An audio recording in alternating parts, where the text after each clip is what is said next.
evening, I will now call our meeting to order. The time is 5:03. And before I take roll call, I want to welcome everyone and all had a great day.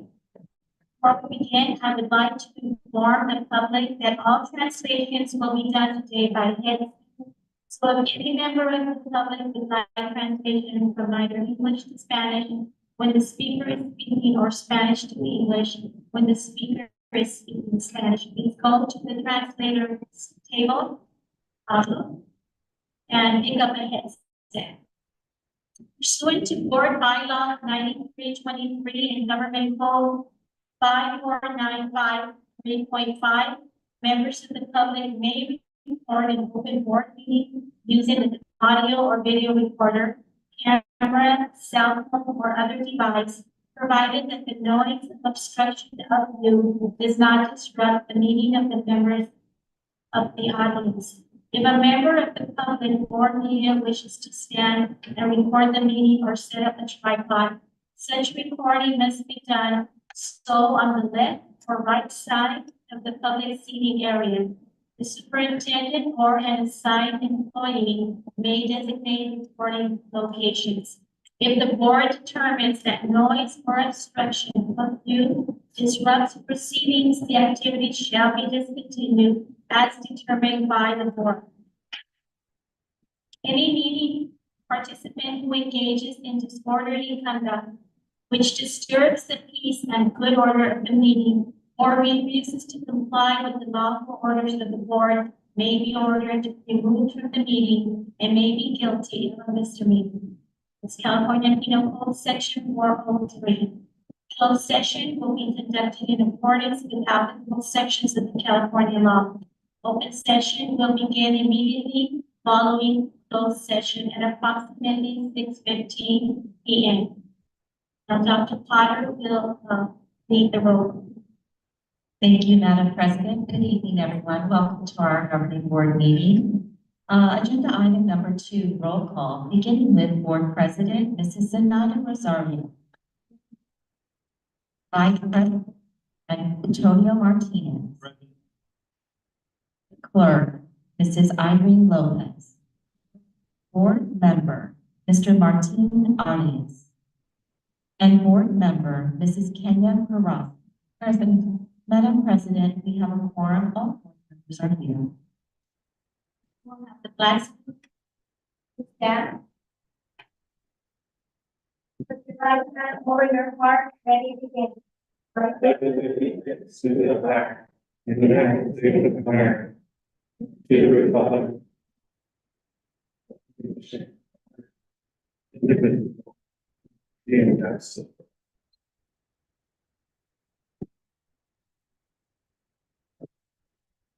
The agenda. Do I have a motion to approve the agenda for the meeting? So moved. Makes the motion. Anybody second? Mr. Arias, all in favor? Aye. Aye. Public comments or communications on closed session items. The Board of Trustees has established public comment, but I still want to share now that the Board of Trustees has established protocols that will allow the board to conduct the business of the district while also achieving the type of open communication that we all want in our community.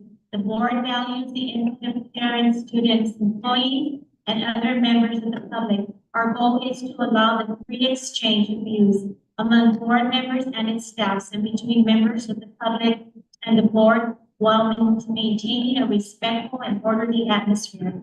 It is the board's policy to engage all interested individuals to contribute constructive ideas and perspectives during the meetings while respecting the right of others to express their ideas and perspectives. The board welcomes disagreement, but it is important that disagreement be expressed in a meaningful and respectful manner. Speakers should not make personal attacks on other individuals. To promote these goals, we ask that everyone be courteous, patient, and respectful while others are speaking. Each speaker should feel free to express his or her viewpoints freely, but in a courteous and respectful way, speaking concisely and within the allotted time limits. Members of the public will not speak unless first recognized by the board president or chairperson and will speak only from the designated speaking area, not directly from the audience at any time. Number 6, governing board.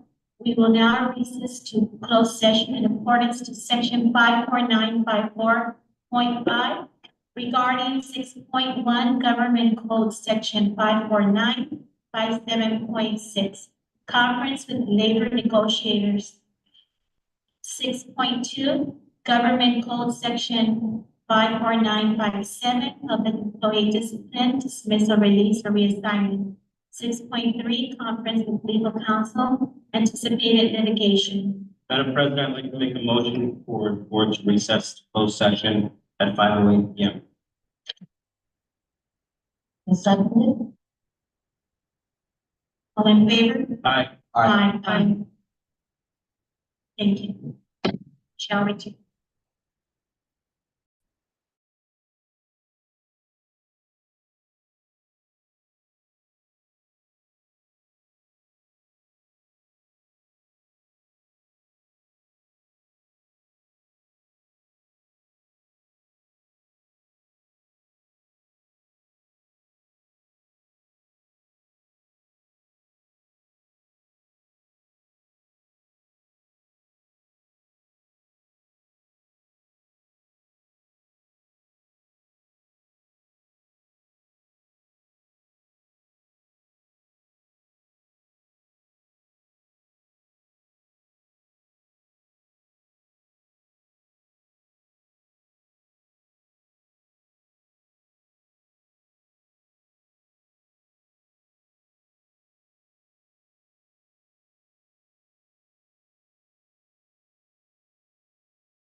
It is now 6:22.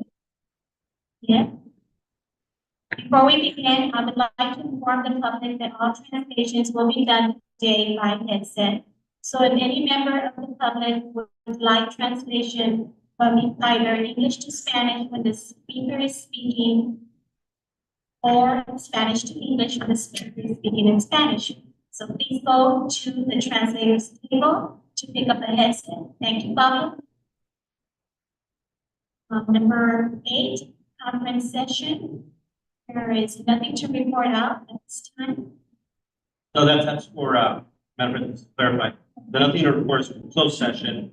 And then now we're on to conference session, which are the 2 minutes. So now we have reports and presentations. 8.1, board workshop presentation, general obligation bonds, debt management strategy, presented by President of DSNC, Dale Scott.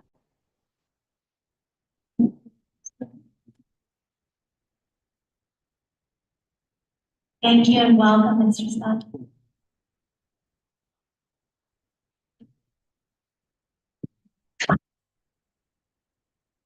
Well, some of them might.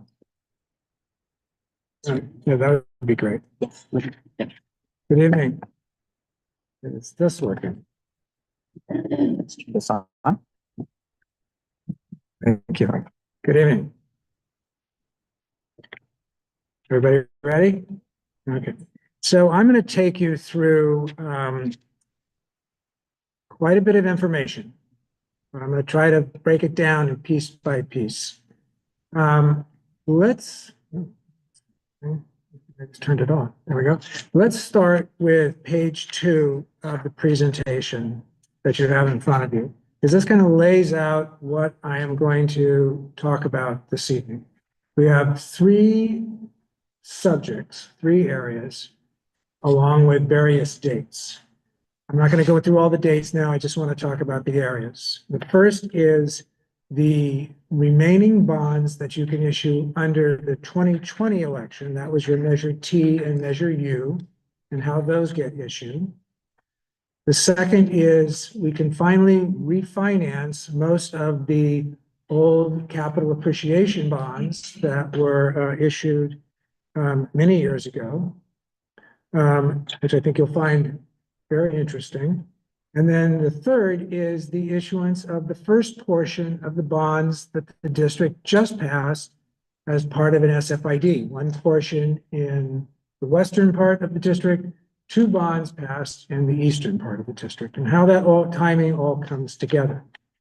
Okay? Good. So I'll give you just a little quick background. This is all this information then is going to be based on the underlying assessed valuation of the district. I think I've discussed this before with you. The assessed valuation is the value of all the privately owned property in the district, with the exception of churches. So anything that pays a property tax bill, houses, excuse me, apartments, commercial, industrial, agricultural, et cetera, et cetera. This is the underlying tax rates. And you can see you have grown in the last 3 years by an enormous amount. It's increased by 50% in just the last 3 years. Now, that's not going to continue, to be clear. That we've kept the pretty conservative growth rate assumptions as we've gone through this for what's going to happen in the future, because that's going to affect the tax rates for your voters. But what you have done in this district for the past 3 or 4 years, actually, you just look down at the 5-year average, it's been 11.5% per year for the last 5 years on average. Quite remarkable. The district has, turning to page 6, turning to page 4, the district has had a number of elections. I've gone through much of this before, but I'll go over it again quickly. There have been 6 different elections starting back in 1997. If you look across the table left to right, you can see over on the right-hand side the percentage of yes votes was quite strong on it always. And then most important for us is the amount of unissued bonds. Unissued bonds means These are the bonds that have been passed by the voters. But once they pass the voters, there's no cost to them. It's almost like it's a line of credit to you. You can draw down on that. There's no shelf life on those bonds. These are funds that are available to you as a district to issue. The voters have given you this permission. Now it's up to you to actually issue the bonds when you need the funds. And when you need them, then there's a tax rate associated with this. And it's kind of like a loan. People start paying it off when needed. But again, this is up to you how much you issue and when you issue it and how you pay it back. So you can see, and I won't go through every line, if you look down at the bottom, the measure KK and measure LL, you have still all of the amounts, bonds that have been issued, $68.5 million for KK, $66.5 million for LL. None of those bonds have been issued, and therefore there's no tax rate yet that's been applied, but when it is issued, then the tax rate will be applied. Going to the next page, bonds are issued in what are called series. You don't issue the entire amount at once. And as you issue the bonds, these are all of the various series that can be issued. Bonds can also be refinanced, similar to how you would refinance a mortgage. So if you look at the right-hand column of this page, you have a first call date, one that is yellow highlighted. Look at that one, August 1, 2025. We can actually put that together at 3 months earlier than August. So that is the big one that's outstanding. It's a refunding that was done 10 years ago. We can now refinance it starting now. The other ones you can see are quite a ways away before we can refinance them, 2030, 2033. If we take all of that information, bonds that have been passed, the bonds that have been issued, the assessed valuation, the amount of bonds that have to be paid back, we can see on this page what is the estimated tax rate. If you didn't issue anything else, just the bonds that are outstanding now, the ones that have been passed but haven't been issued, just the ones that have already been outstanding, you can see what the tax rate estimate is per $100,000 of assessed valuation on into the future. I think what's important to see on this is the big one is that Proposition C that was passed in 1997. That's the one we want to work with. And then the other, the T and the U, are fairly minimal. Okay. So now I'm going to turn to that first column we saw on the timetable, which is the measure T and the measure U bonds. These were bonds that were passed in 2020. Some of them have been issued, and if you look at this table on page 8, you can see what the tax rate is for the bonds that have already been issued. That's the gray.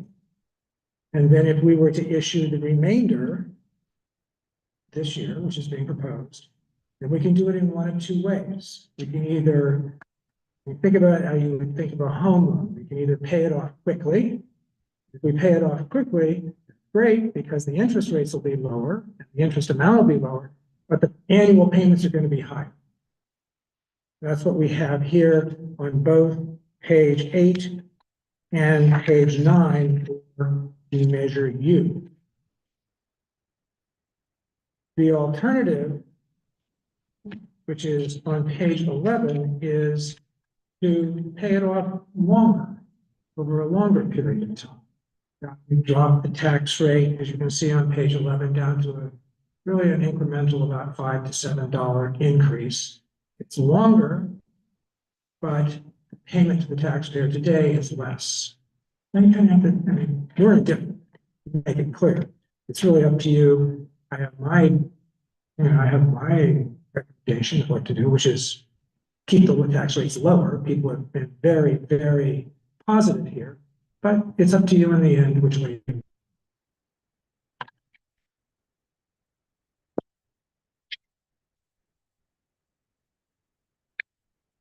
I'm going to turn to the refunding bonds, but I'll stop for a moment to see if there are any questions about T and U or anything else I covered before. I do have a question. Slide for that. So for proposition C in 1997, no problem.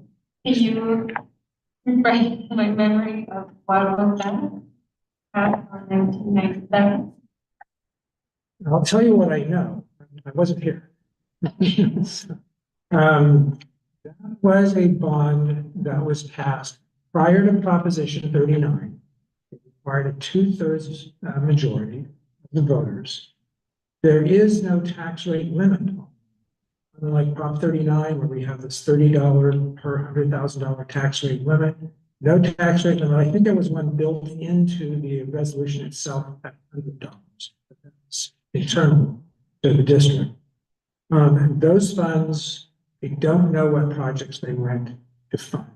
I do know that they were often issued in what are called capital appreciation bonds, meaning there's no interest being paid in the earlier years, and then it really compounds on itself. And that's why you see these large amounts paid off in future years.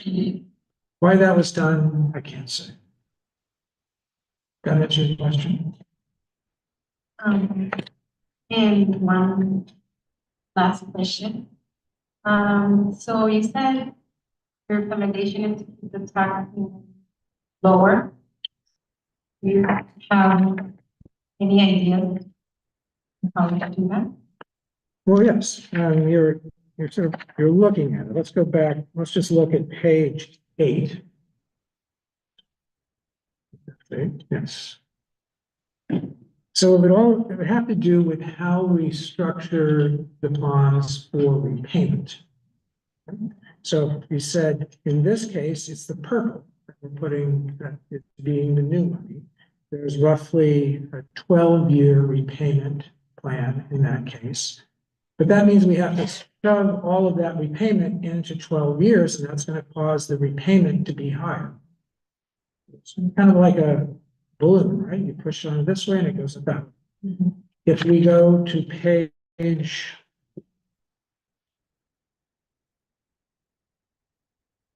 11, you can see this same amount. It's still $22 million. But in this case, we're setting it up so that the repayment is out about 25 years. And in doing that, the payment on an annual basis will be lower, but the number of years over which it's paid will be much longer.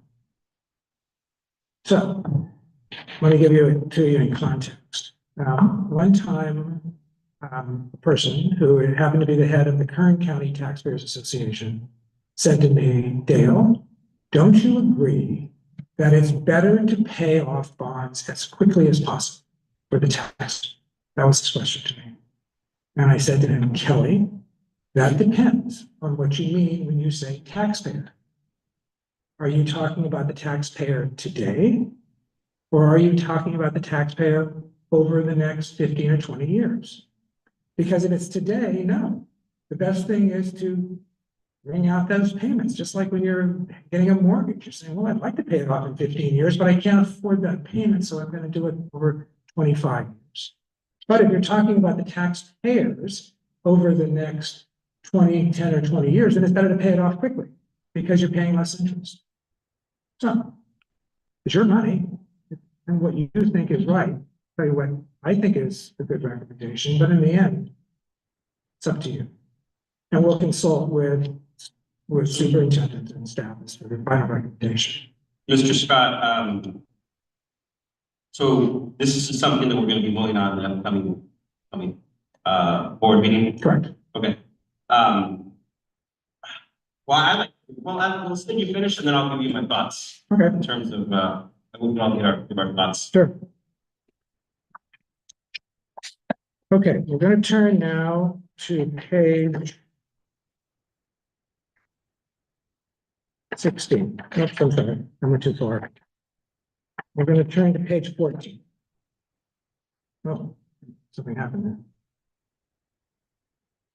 there. Okay, everybody can see 14? Good. So this is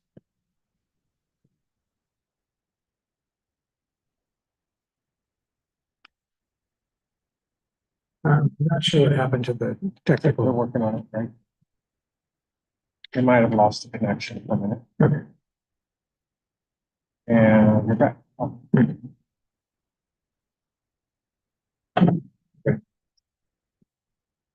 So if we look at this chart, it's going away on page 14. What you see is the repayment of the 2015 GEO refunding bond. This is a portion of the bond that was passed in the 90s. The gray and the green together are what are the payments that are currently scheduled to be made. Okay? We can refinance these bonds now. They are available for refinancing. And this kind of goes back to what I was saying earlier. That we'll move some of that debt, pay it off earlier at a much lower interest rate. So you can see that arrow. What that means is we're going to take those green payments, we're going to shift them forward into the red payments. So the tax rate is going to go up a little bit in the earlier years, but you can see what happens in the later years. The total savings from that in current market terms is $37 million. $37 million to taxpayers, not to the district, $37 million to taxpayers. I think it's a very fiscally, it's a opportunity that rarely comes to the school district. To be able to save that amount of money in one transaction is really quite large. You're talking usually about a couple million here and a couple million there, and you're trying to build it up. But to be able to really convert these high interest bonds into low interest coupons that are going to be paid off quicker is, I think, fiscally very prudent. Any questions about this transaction? So this move is independent of the first two options you gave. Yes, exactly. This is completely different. So whichever decision we decide on, we can still do this. Yep. Got it. Yep. Gina? Thank you so much for being here, Mr. Scott, this evening. We greatly appreciate your expertise in this area of GEO bonds. So this particular slide 14 on refinancing the 2015 GEO bonds, it seems very similar to the capital appreciation bond refunding that we did. And I did ask Marilyn when we dropped taxpayers on that one, it saved the taxpayers, I think, in her notes from your notes, about $15.84 million. That's remarkable.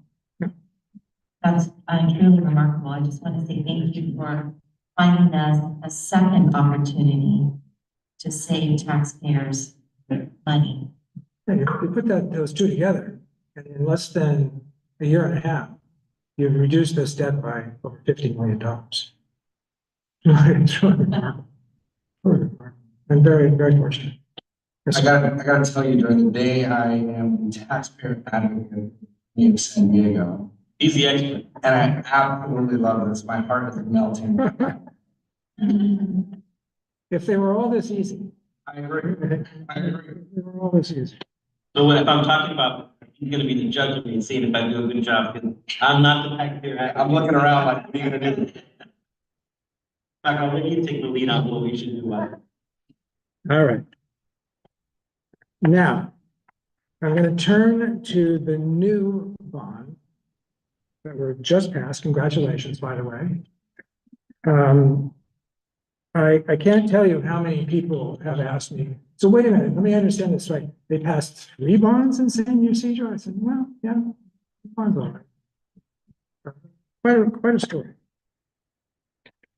When we put this item on the ballot, all 3 of these items on the ballot, we have to come up with a estimate of how you're going to issue the bonds and what the tax rates will be. And that's what you see here. This is for SFID number 1, which is the western portion of the district, for the $12.9 million.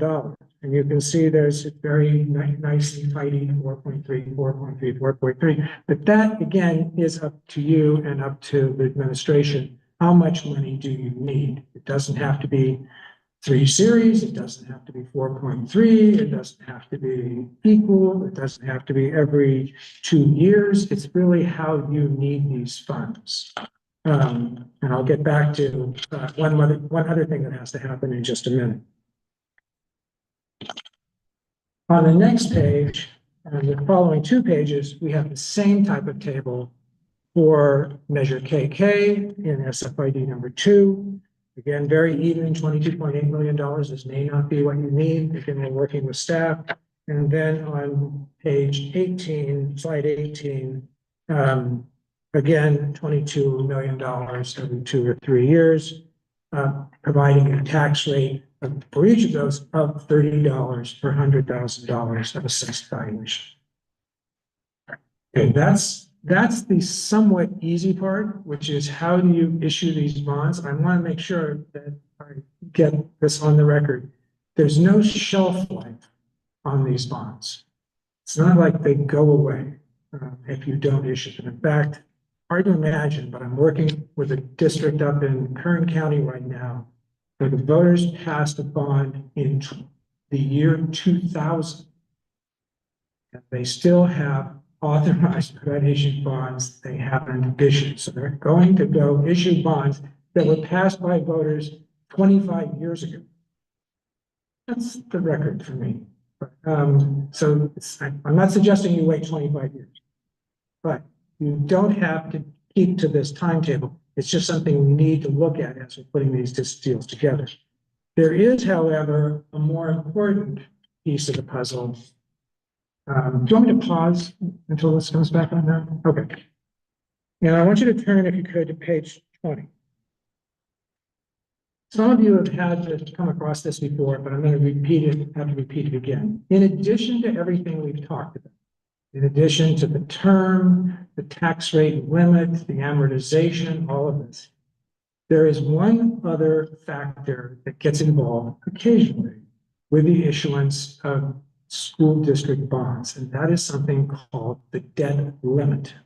This is peculiar just to school districts in California, and under the Ed Code, not the finance code, but in the Ed Code, there is a portion that says elementary districts and high school districts, unified have a different number, they cannot issue more bonds than 1.25% of their assessed valuation.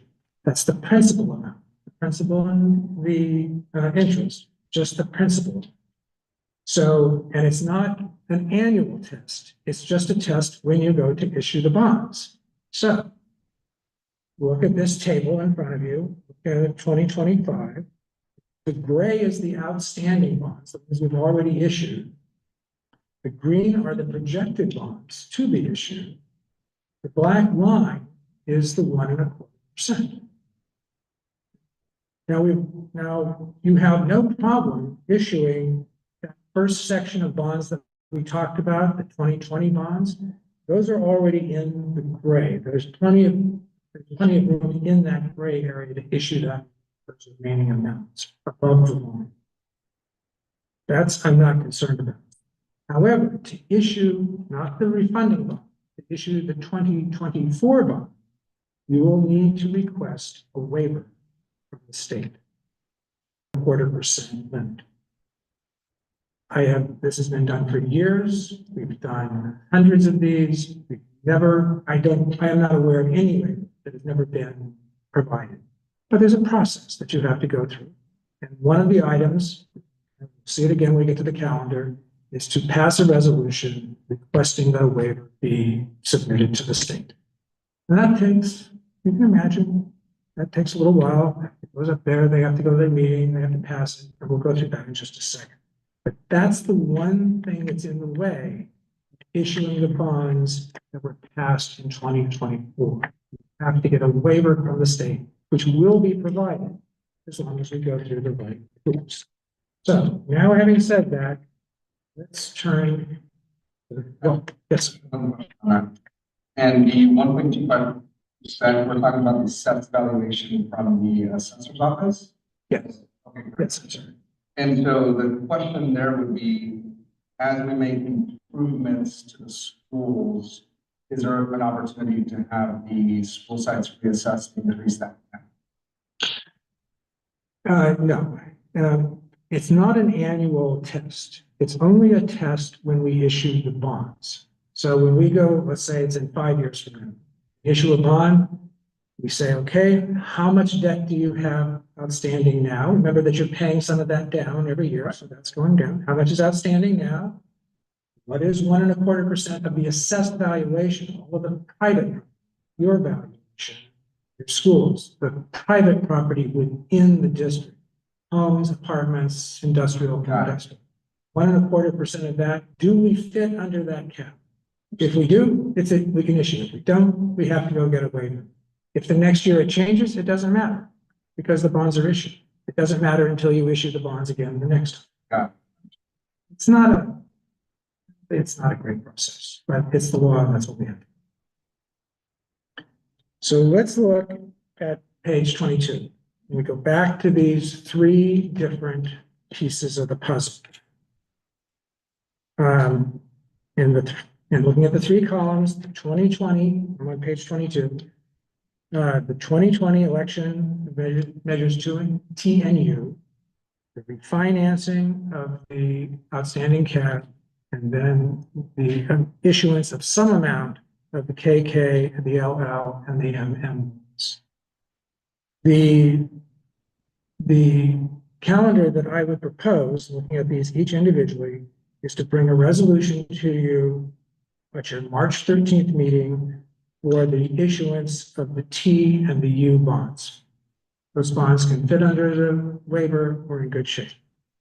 At the same time, we would bring a resolution to you to request a waiver.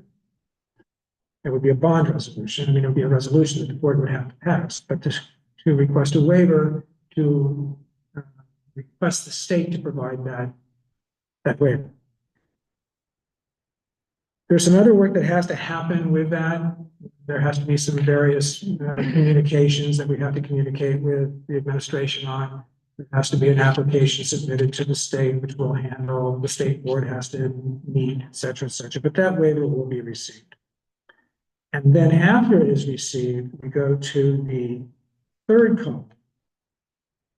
I'm sorry, I got off. I was looking at the 3rd. The 2nd column is the passage of the resolution for the refunding bonds. The 3rd column is the passage of the resolution for the waiver, also at the March 13th meeting. And then if you look down at the fact, there would be another resolution on July 10th, which would be the passage of the resolution, if you so desire, for the measure KK, LL, and or amendments. So it would take about 6 months to get that.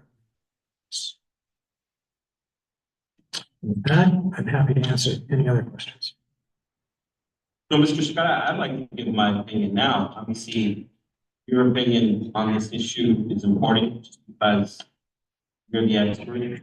I am definitely in favor of saving taxpayer money. In terms of the resolution that's proposed on page 14, I'm definitely for that. Anything that saves taxpayer money is a great thing. In terms of the 2 options that you're looking for guidance on, I feel that anything that increases taxpayer dollars right now is a bad thing, just because of significant inflation that we have. And frankly, it's not going to get worse. It's not going to get better. It's going to get worse with its current administration. So my suggestion is that we move slowly and we prolong the payments at a cheaper rate for the taxpayer. But concurrently also doing your proposition on resolution on 14. Page 14. Thank you. And I gotta say, I definitely concur with you, Mr. Martinez. I think that if we prolong it a little longer, there's definitely going to be a savings now. Taxpayers for sure. So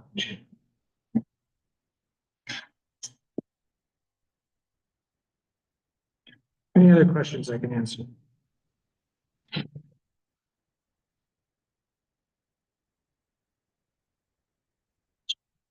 Okay, No, thank you, Mr. Thank- Scott. thank you. Really, really, especially with your diagrams, they really help visualize for the future with our bonds and really will help us when we make these very important decisions. when we bring it back for the resolutions, there'll be a test. Okay, we have to use notes. Thank you very much.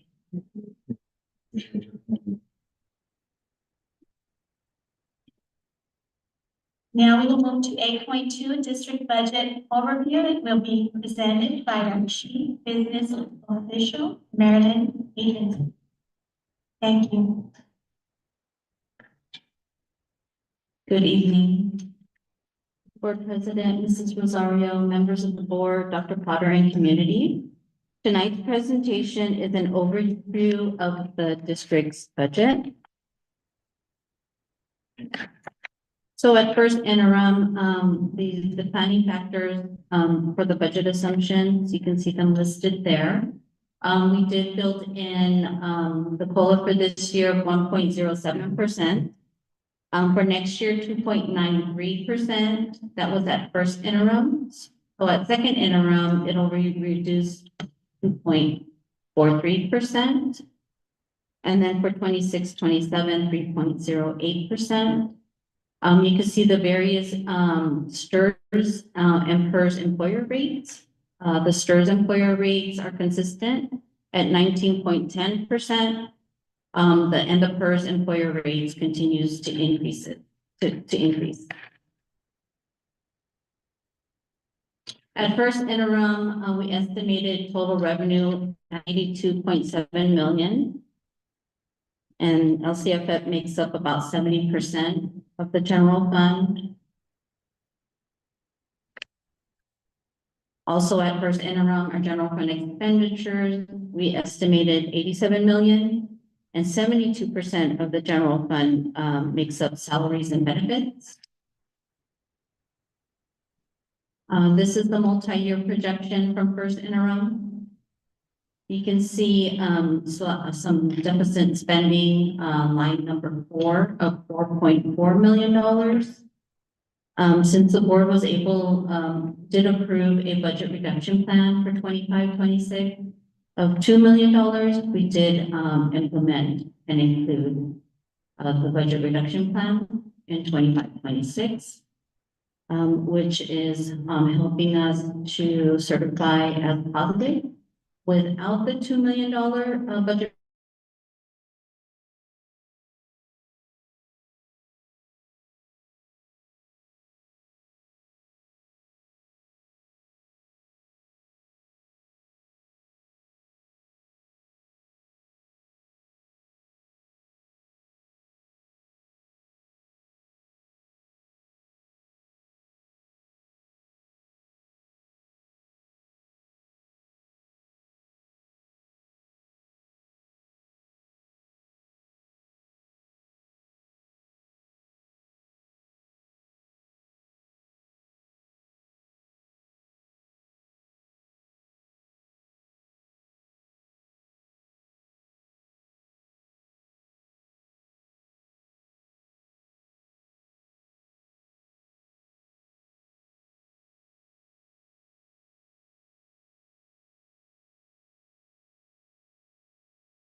identify and implement ongoing expenditure reduction to minimize deficit spending in future years and sustain long-term fiscal solvency.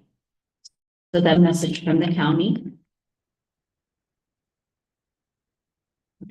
Just wanted to share, for anyone new, in the district from our financial past history that have all been resolved, which we inherited from prior administration. So, we have, 2 years of the overstatement, 2015, 2016, which has been paid off, in the amount of $1,767,952. And then the second fiscal year of 2016, 2017, we are currently on an 8-year repayment plan. We have years remaining, and that equates to $2,163,117. We did inherit a construction project debt. So this one, the district took out 2017 costs in the amount of $29.7 million, with an annual payment of $750,000 that the general fund was making payments on. Payments have been completed. It was paid off by Measures T of the GO bond. And then we did, the district had a 2016 PNC loan, $2.5 million with an annual payment, $250,000. And payments have also been completed, also paid off by the Measure T of the GO bond. When the child nutrition program in 2018, potential loss in revenue of about $3 million. So this was CNS federal revenues, and which have been resolved in that first year when the new administration arrived. In 2018-19, the general fund contributed $481,000, so almost $500,000 to the child nutrition program. But I'm happy to report the child nutrition program is fiscally solvent. Yes, yay!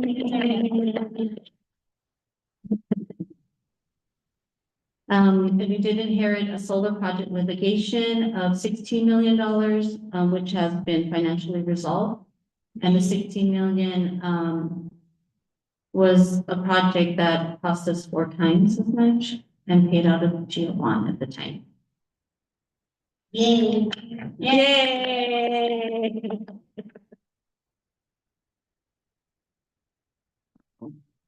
Together. So there are many top issues impacting our budget. The state's inadequate funding, the COLA is way too low. For second interim, we are projected to implement a 2.43 COLA. But on the average, districts need more of a 4% COLA, because the natural stepping column from one school year to the next is anywhere from 2 to 2.5%. So just that alone eats up all the 2.43% COLA. And then the increase in pension and health and welfare benefits, anywhere from 1 to 1.5%. That's just the natural cost of doing business. So as you can see, 2.43 is just not enough. We have been experiencing a decline in enrollment. It's not as drastic compared to other districts. We're probably like maybe second to the last, the lowest decline in enrollment. Most districts are experiencing a decline, more than probably 60% of the California statewide districts experiencing decline. Currently, our enrollment is 4,144, with a decline of 61 students, a potential revenue loss of $900,000. We did, I think it's on the next page. We did build a chart of a 7 years decline in enrollment of 589 students, which is a side elementary school. And the revenue loss throughout the 7 years, about $6.4 million in revenue. Carolyn, how does our district compare with neighboring districts? Regarding like the percentage of number of students lost, just because I know that South Bay Union, for example, our neighboring district on the west side, had to close down school because of that.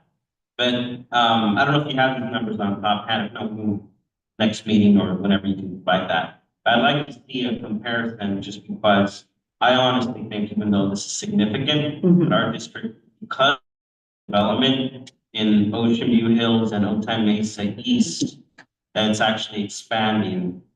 And we're actually not as bad as, say, Sweetwater School District or National School District or South Bay Union. I think Chula Vista might be different just because I know they're expanding as well and they're building new schools. So I think, I don't know, but is there any way you can get that data? That'd be interesting to know. Yes, I can gather that data.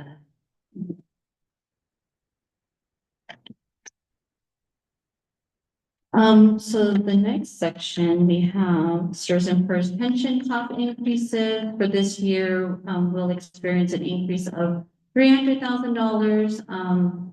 So the accumulated combined total from 2013 to 14 through 24-25 is $7.2 million, which has quadrupled from 2014.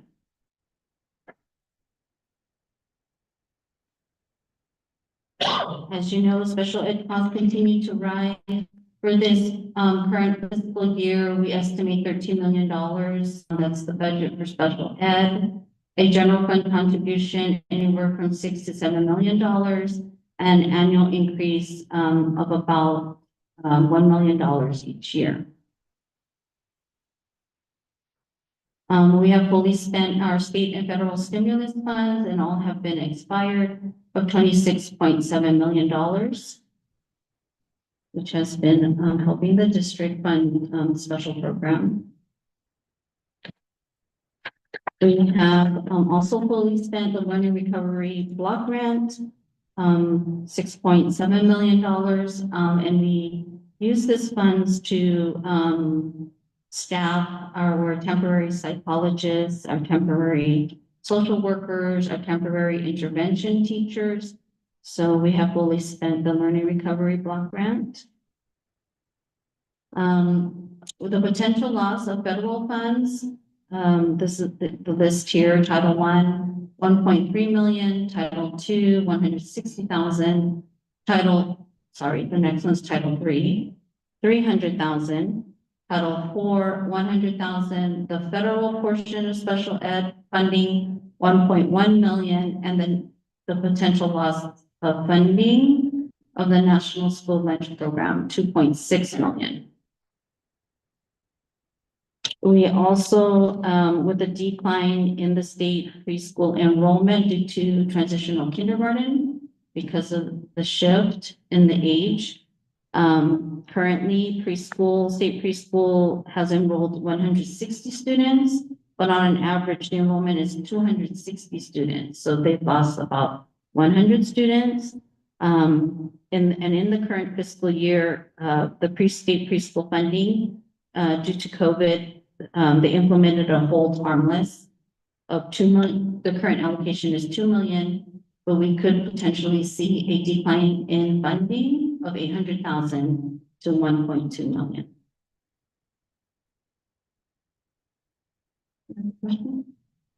Dr. Potter. I'm sorry to interrupt you. Ms. Adrianson, I did ask about the federal funds with the potential closure of the United States Department of Education. So I made a phone call today, and the information I received is that there's a possibility that the Title I and the federal special education allocations are held intact.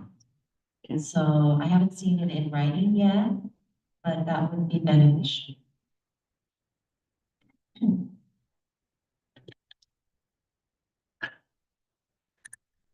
Oh, so this is the chart. It's the district's enrollment historical data. So this is in the yellow boxes shows the decline in enrollment of 589. You'll see that, by school site, La Mirada lost about 42 students, a decline in enrollment at Smythe, 172 students, Sunset, 203 students, Willow, 146, Ocean View, a slight increase of 11, Sims, 155, BDM increase 116, and then we have a non-public school increase of 2. So that's a loss of about 6.4 million throughout the 7 years.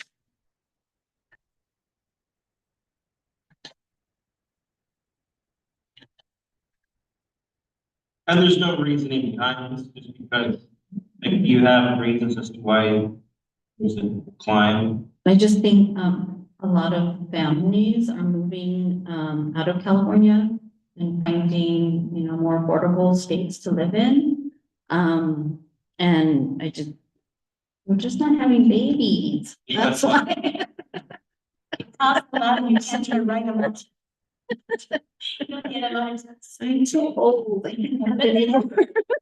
That has been the pattern in this community since I came in the early eighties, high mobility. Most of our students, when I taught kinder, I did them in 6th grade, they were gone by 3rd grade. So that it's been happening for a long, long time. Yeah, that and also we're losing them for charter schools, right? It's quite a competition for our schools. This is I'm sorry, include the transfers. Or is it part? So I'm wondering, a lot of these amounts from, I know you can't go 10 years back, but I have a feeling that it's a lot of people that are transferring out. And how many have come in? I think that's really important, and I think we have to, for some time, see how many transfers were being out of the district and coming in. Sometimes they go into one of the other schools, they travel. Right. So this is the thing, telling us, right, this is just I think it's drop in all, enrollment. yeah, and I think it includes the transfers in and out. Yeah. But I think pupil services might have that information.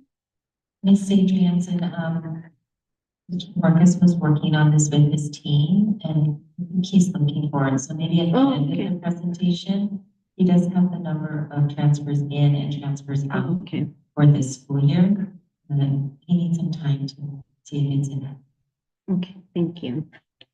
The other thing, so the real number then of the people, of students that we lost on 589.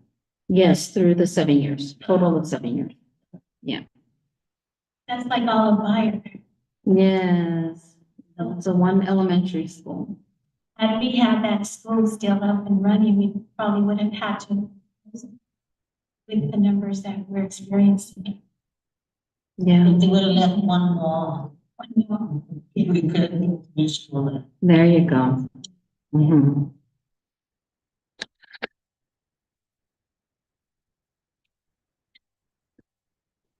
Oh, so, we did conduct, analysis with School Services of California. They prepared, a CADI report for the district, using our 9 comparable school districts: South Bay Union, La Mesa, Spring Valley, Cajon, Union School District, National School District, Lemon Grove, Coronado, Lakeside, Santee, and Alpine. So we did a comparison, salary expense without benefits, over total expenditures for the unrestricted general fund. And the conclusion came, through the report, out of our classified staff of currently 220.8 FTE, we are ranked number 1. So we have the highest salary and compared to the 9 districts. Expenditures. Salary expenditures compared to the 9. Yay. Certificated staff, we are the fourth highest. That's good. And the administrators were at the bottom, or number 10. We are the lowest compared to the 9 other districts. We have 23 FTEs and 6.8 FTEs are paid out of restricted categorical funds. So they are listed there. The last two, the Director of Early Childhood Education is paid out of Fund 12, Child Development Fund, and the CNS Production Coordinator is paid out of Fund 13, the Cafeteria Fund. So those two positions are not paid out of the general fund.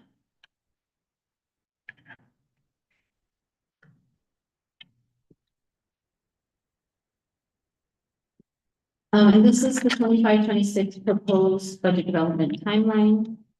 So on March 13th, we'll bring to the board the second interim budget report. We do have tonight the certificated and classified layoff resolutions, temporary release of the resolution, and the non-reelect resolutions. Then in March, we'll take part 2 of the layoff resolutions. In April and May, final layoff resolutions and P2 attendance. And that's in April. And then in May, LCAP annual review, the governors may revise. And in June, we have the public hearings for 25-26 proposed budget and proposed LCAP. And then we have the adoption for both. And then in July, we submit the budget to the county, to SDCOE.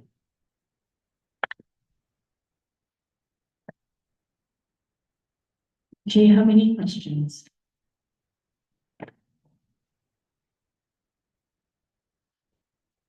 The May revise is significant.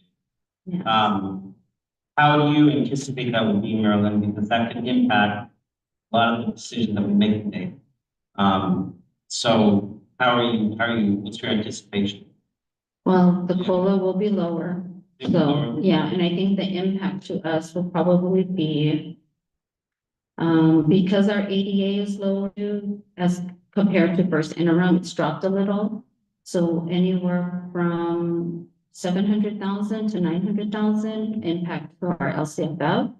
I think everything else will be consistent, and we just wait and see where we land with the federal government, federal funds. Ms. Adrienne, then they are contemplating a discretionary block grant. That's right. Mm-hmm. And the learning I've been watching it. So we're eager in May, because that would be helpful. Yes, the one-time funding and the one-time funding of the learning recovery. Mm-hmm.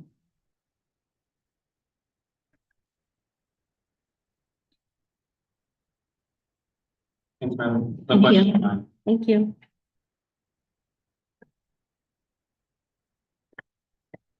Thank you for your report. Thank you. It's always great to know we're not being taken over by the state because of the finances, because we were threatened that many, many times in previous years. Are there any, 8 point, oh, that's it. 9, public comment or communications? None? That's right. 10, general administration. 10.1 annual financial audit report for 2023 to 24. So I second.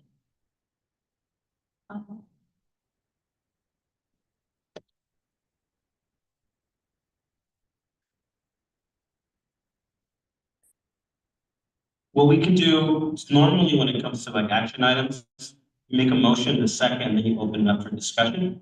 So in this particular case, we have done that, therefore she can make the presentation and we'll be able to vote on it after. And also discuss it freely among. Thank you, Ms. Mack, for the presentation you're going to give us. Thank you. Good evening, Dr. Potter, Madam President, members of the board. I'm happy to be here today to present to you the audit for the fiscal year ended June 30th, 2024, which was issued Tuesday. So, I'm going to draw your attention to the back of the audit.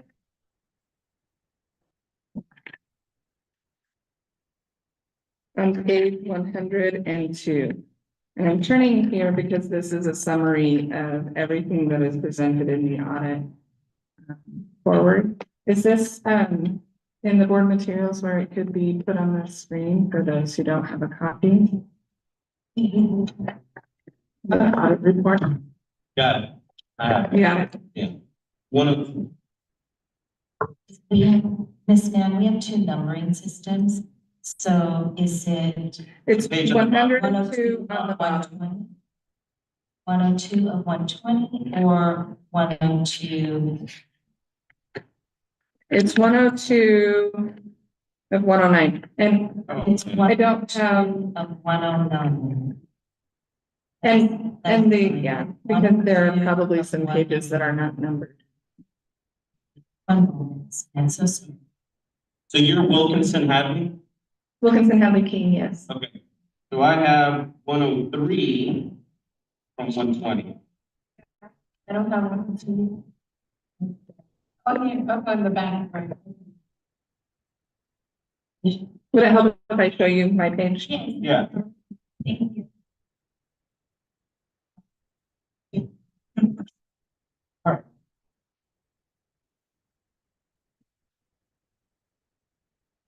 That's the same one, just. No. 102.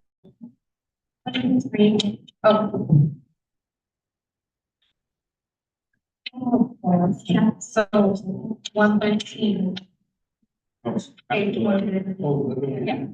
Oh, the realistic is 112. Yeah. Okay, yeah, Yeah. or 113, yeah. Yeah. Got it, okay.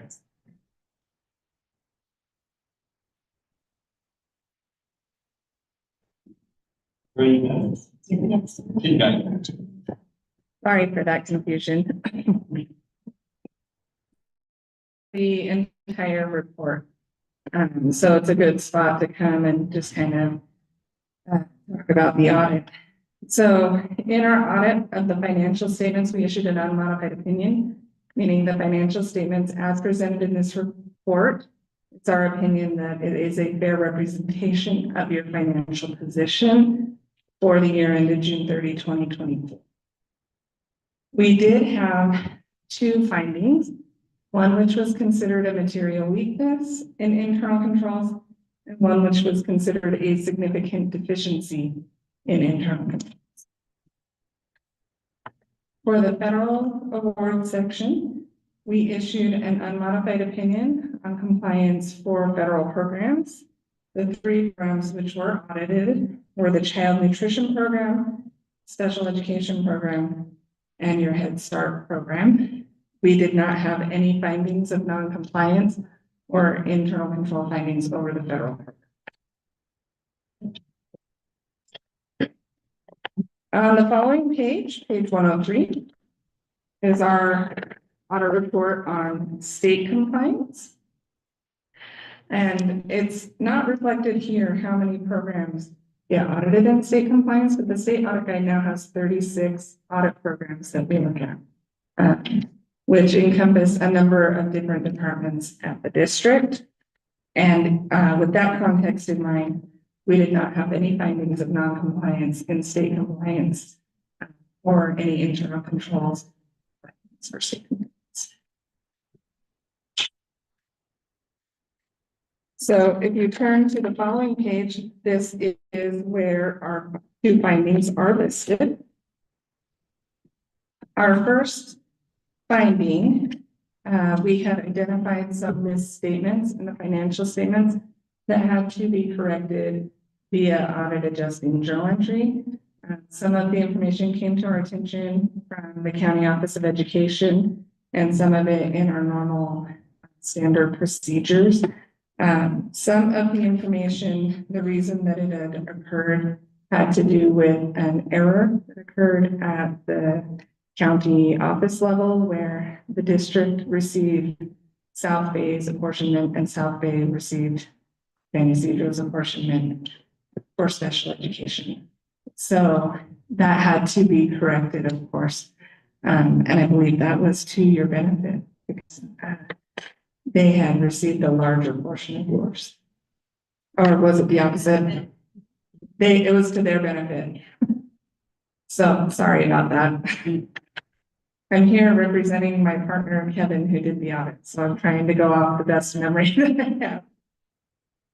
Our second finding is, my numbering is 106. And that's just 2 pages, finding 2024-002. That had to do with payroll. In our audit, we identified some discrepancies between time reported by employees and time worked by employees. And so it was our recommendation that the district increase internal controls over payroll reporting to ensure that you are paying employees for actual time worked. Can I answer any questions? I mean, the first mistake is obviously the county of San Diego.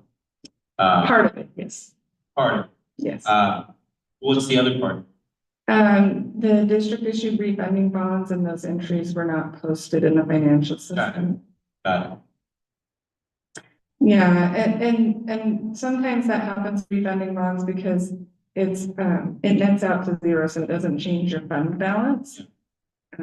But the transaction does still have to be reported. Got it. Is that common for the County of Education to make mistakes like that? Because obviously we have to now pay back. Common? No. Have I seen it happen? Yes, a handful of times.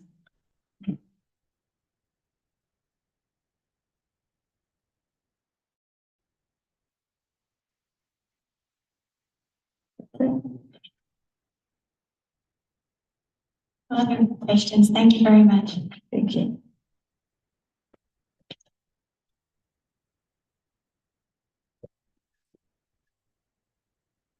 Ten point two. No, we have to vote on. Oh, I'm sorry, that's right. We don't know. Now we'll take the vote. Aye. Aye. Aye. Passes 5-0.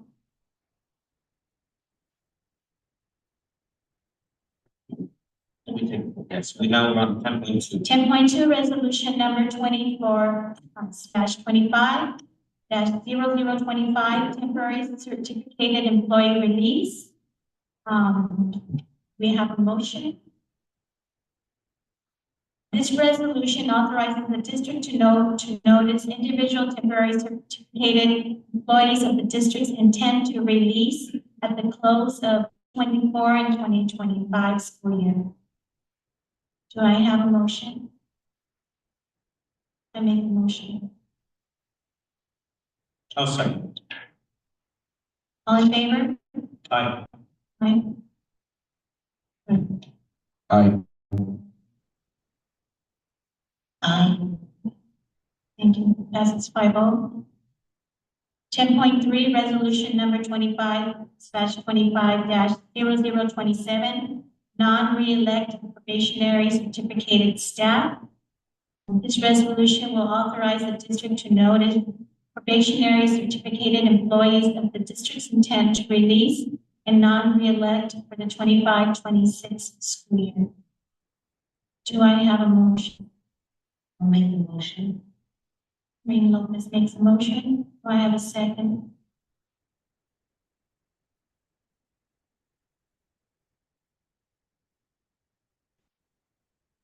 I'll make the second. All in favor? Aye. Aye. Aye. Aye. This is 5-0. 10.4, resolution number 24/25-0026, layoff of certificated staff. This resolution authorizes the district to reduce and/or discontinue the following particular kinds of services of the district at the close of 24-25 school year. Do I have a motion? I have about that, sorry. We have to make a motion, a second, then we can ask. Okay. Can I make a motion? Do I have a second? I'll second it. Irene Lopez? Is there any discussion? Yeah, is there, some of these positions, are they vacant as well? For the certificated staff?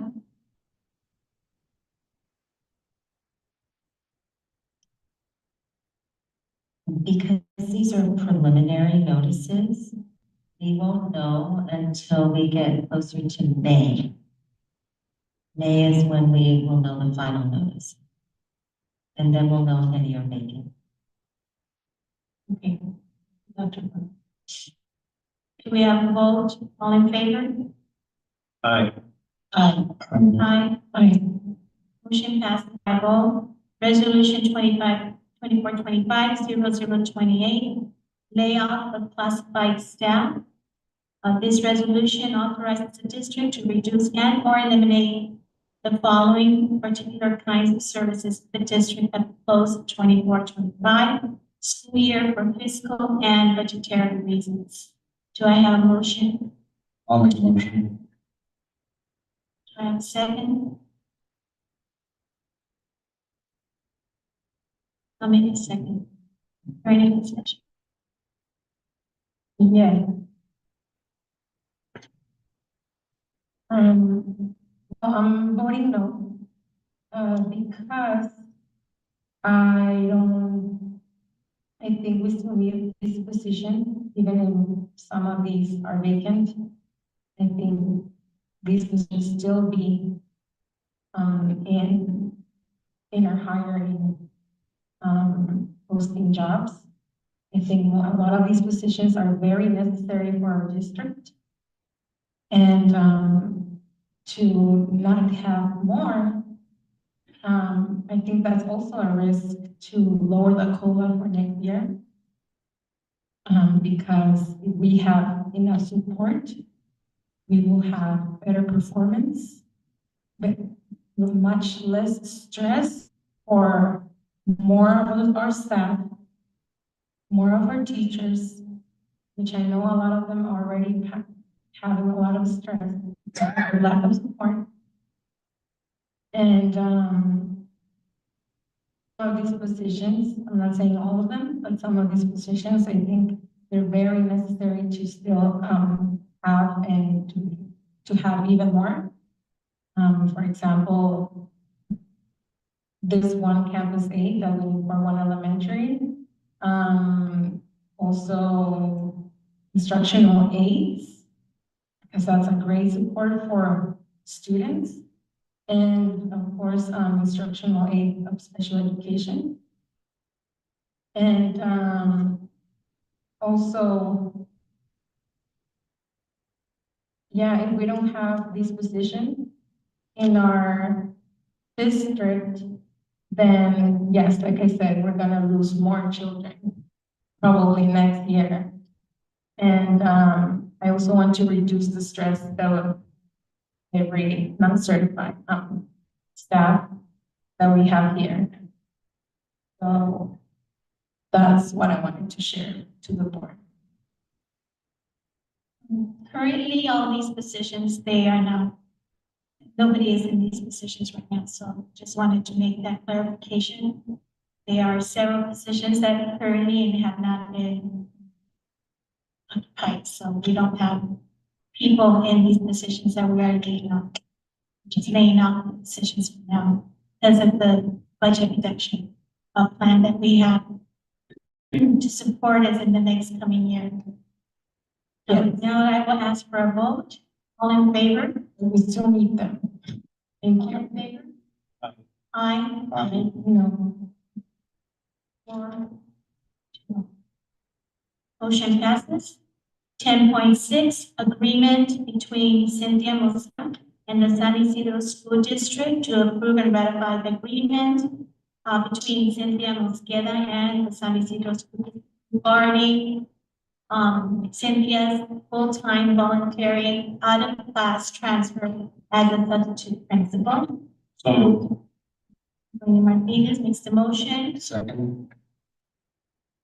Dean Arias, seconds, all in favor? Aye. Aye. Aye. Passes 5-0. 10.7, the agreement with guest speaker Ale Velasco. Approve the agreement with Ale Velasco to be a guest speaker on Wednesday, March 5, 2025 at Ocean View Hills Elementary School. I make a motion.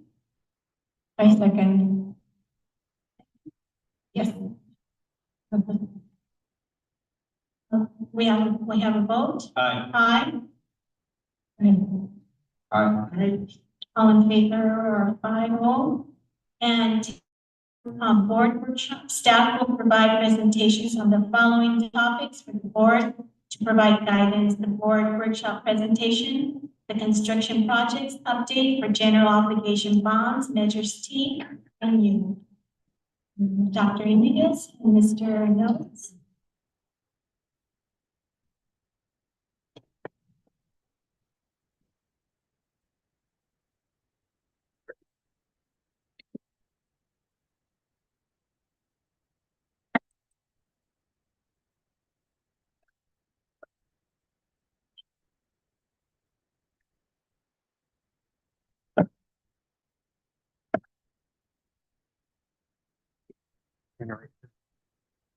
Okay.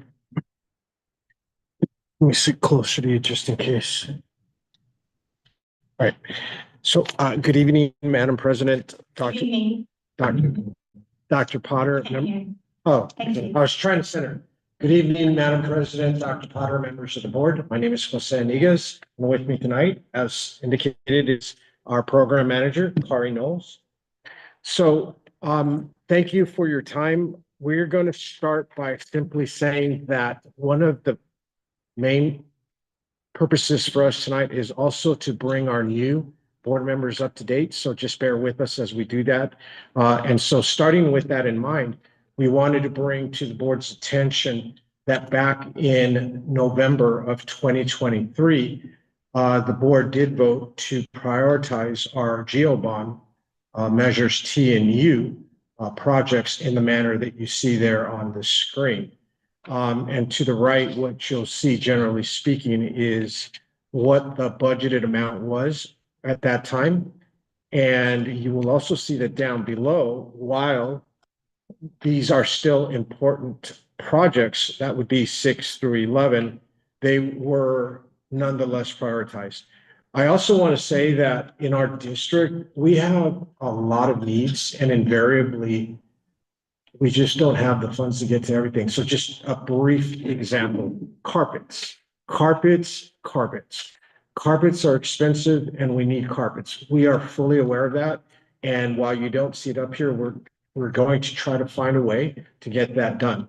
Another thing that I want to say, and I'll speak more to it when we get to some of the specific projects, but restrooms for students. We do know that in some restrooms we want to modernize, but we don't have all the money in the world. So I just wanted to say that before we begin. And obviously, please stop us as we go along. Okay. So here, once again, for context purposes, here are the measures T and U, and I'm being very specific, measures T and U, bond projects that we have completed. I'm not going to read all of these to you. Some began earlier than others, but as you look here, some of these items are in the are about to be finished. So, for example, the security project at Willow, we are at what is known as the punch list, the very tail end of the project where we are going through some of the finer details. We will speak to that in more detail when we get there.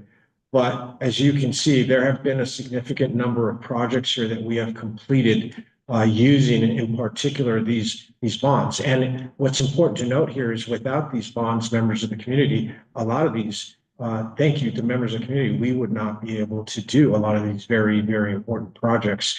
One example that really stands out, for example, is in the summer with our HVAC, it gets really hot, playground improvements, much needed. So I could go on and on, but once again, these are our completed projects using measures T and U bonds. Okay. So here are some pictures. Obviously, it's not an exhaustive list of some of our completed projects. You see playgrounds. You also see our new turf field over at Sunset. From what I understand, the kids really love it, including the soccer goals there. And on this next slide, as I was saying, we are getting to the point here where we are going to finalize the project over at Willow. And so you see some pictures of what that fence looks like at the entrance to the parking lot. You'll notice a few features here. For example, on the left, I know it's hard to see with the sun, but you have a little keypad there that has a camera as you enter it from the street side. And then the picture below gives you a view of what that looks like and how secure our staff and students are or will be during the instructional day. The idea is, once again, that we have the campus open while we're dropping students off and while parents are picking them up. But while instruction is going on, we have a secure location for, once again, our students and families. Parents will still be able to get on to our campus. I'll show you a couple more pictures, whether they're walking or whether they're in a vehicle. So for example, the first thing that we wanted to show you here up above is a really nice high 10-foot fence that makes it a daunting task for anyone that wants to cause any harm to our students and staff. We wanted it this way, not for our kids to feel that it was a negative thing, but rather it's needed, unfortunately, in the year 2025. We just don't know what's going to present itself at our doors. That's just, unfortunately, the society that we live in. Down below, to the left, we want to give you an idea that it's also going to be secure for our parents who walk to the campus. They too will have, as you see, a keypad with a camera. And when we're in instruction and they want to come on campus, all they need to do is click on that little button. They don't need to enter anything. There will be a direct line, both in terms of the camera as well as audio, to the front office, and they can walk right on in. Once they get to the main office, and again, we didn't have time to put pictures in all the different aspects, but the picture at the bottom right shows you what it would look like once you enter the main office. Now, you see that as soon as you enter the main office from the right, immediately to your right there, you will see you cannot access the campus anymore without being buzzed in by the main office, which is to the left of that picture. In order to be released into and through that glass door, you will have to be clear. And then if you were to look on your left, we don't have a picture of it, but there is yet another door where you would have to be buzzed in to go upstairs, for example, in the main building. Whereas before, where if someone were to walk into the main office, they could just walk right on upstairs, and that wasn't safe.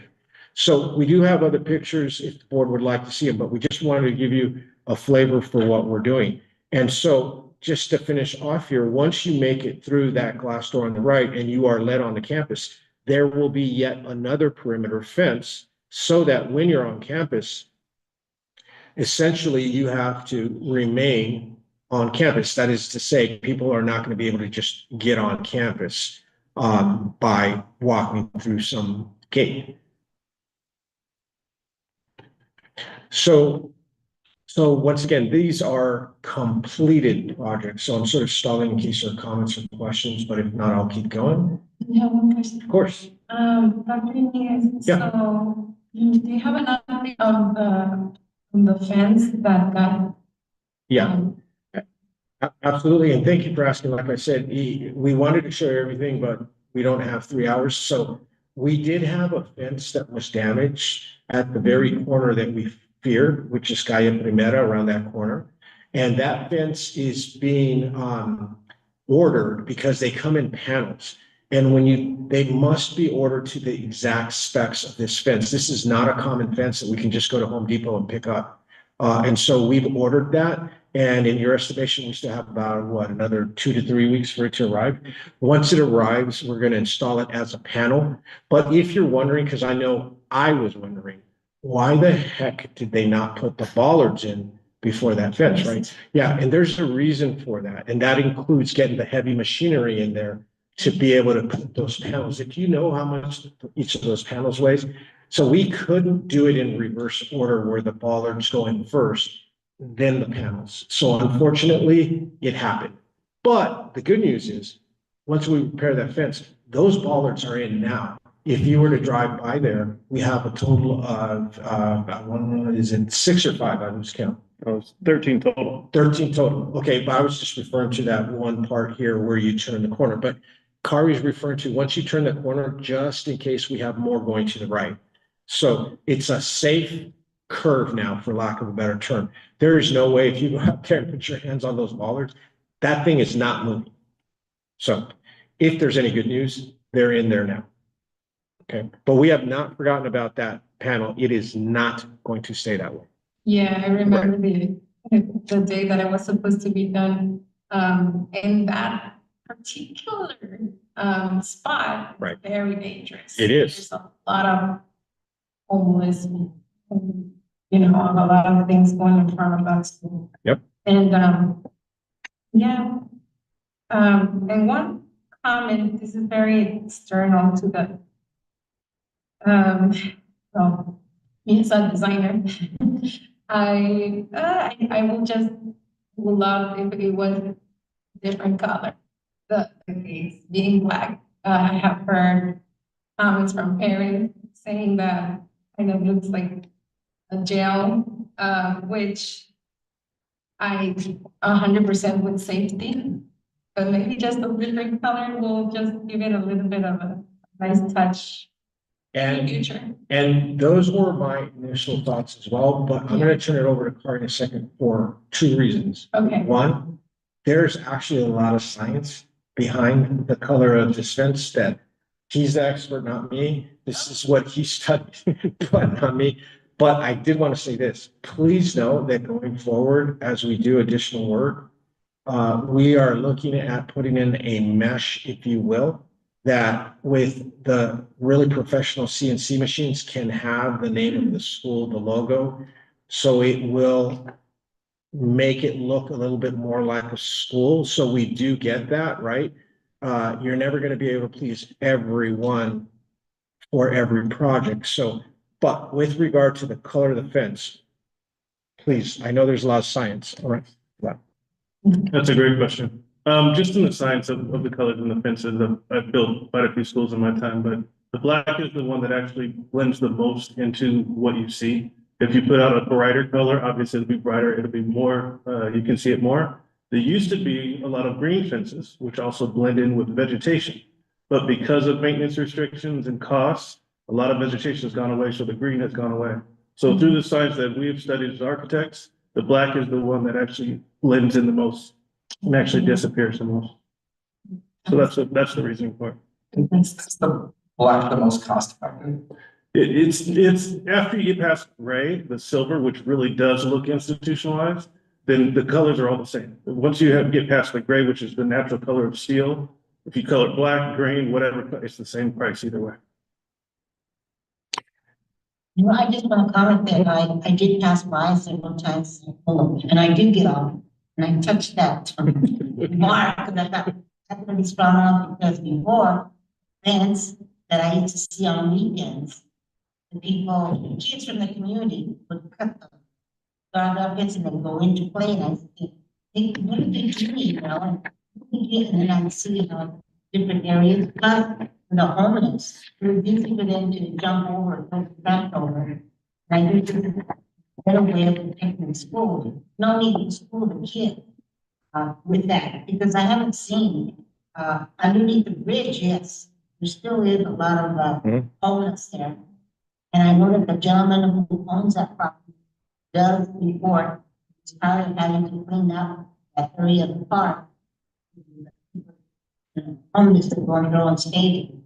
But I did see a difference in the yard here where you see school. And I think it's nice that we're gonna have that also for the parents.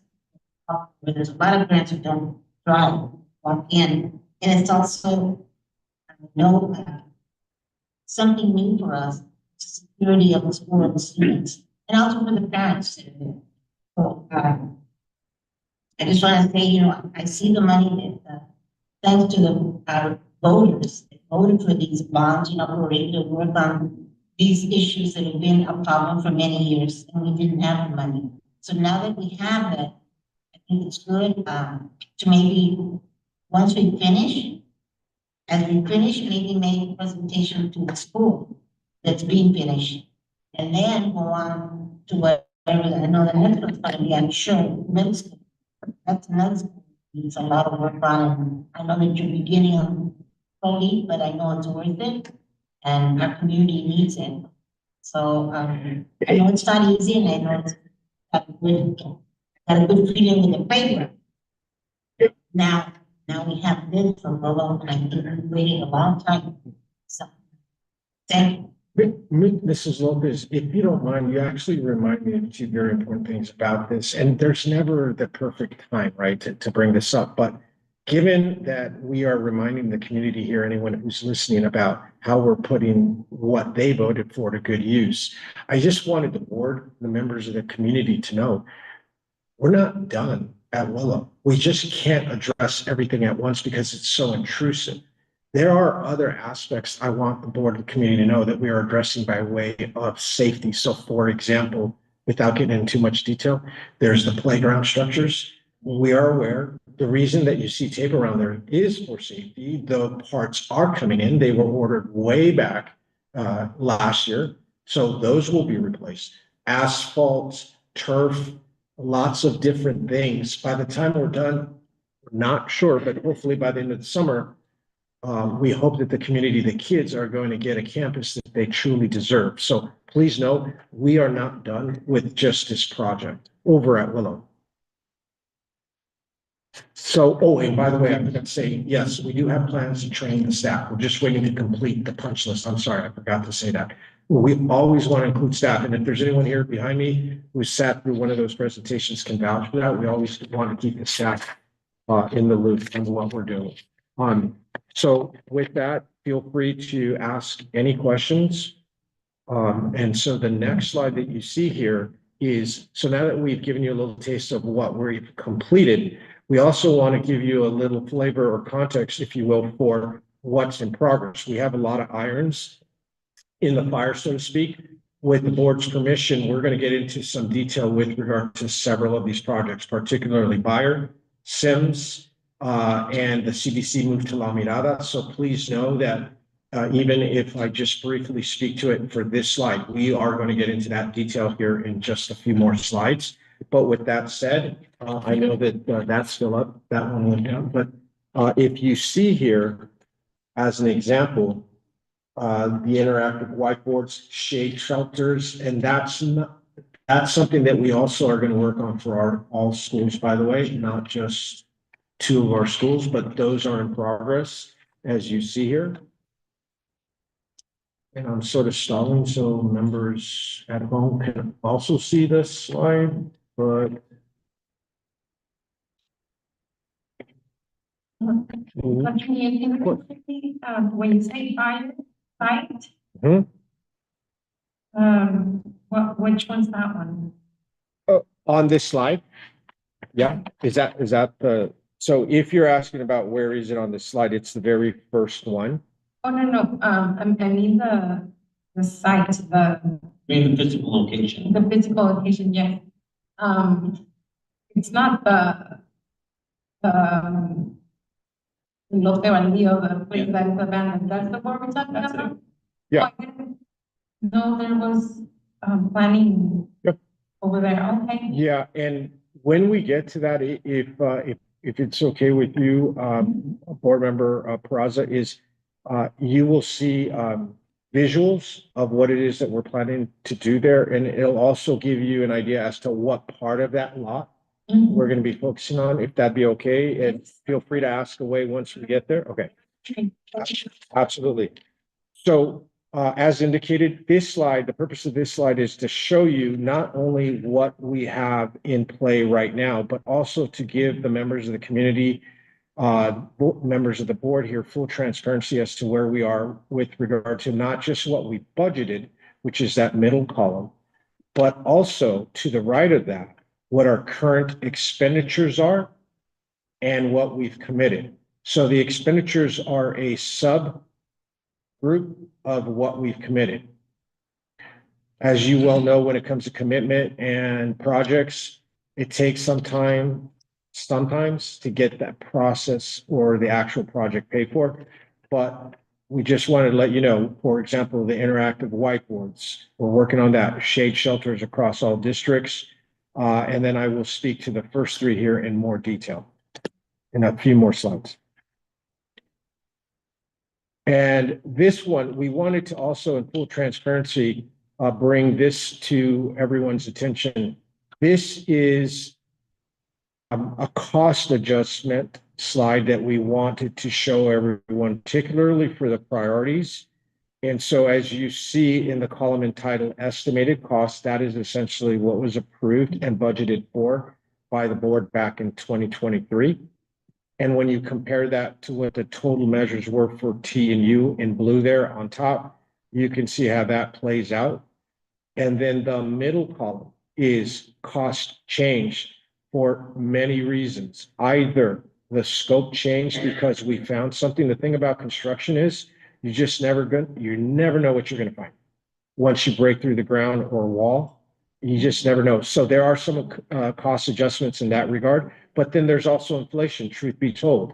But then there's other areas where we saved a significant amount in comparison to what we thought we were going to expend. And so what you see at the bottom right corner, when all is said and done with the adjustments, including the savings, we're projected to be at negative 162,767. It could be a lot more, but we wanted to just let the board know where we are with that. Okay. All right. So the next slide here, this is where we're going to start getting into some detail, but this is the Sims revitalization. And I think I've talked too much here. I'm going to turn this over to Kari here in just a second, but after this slide, we are going to show you more visual renderings of what it is that we have planned. Thank you, Dr. Niguez. So you'll see on this slide, I like to keep things simple when I'm doing program management for school districts. What's the scope? What's the schedule? What's the budget?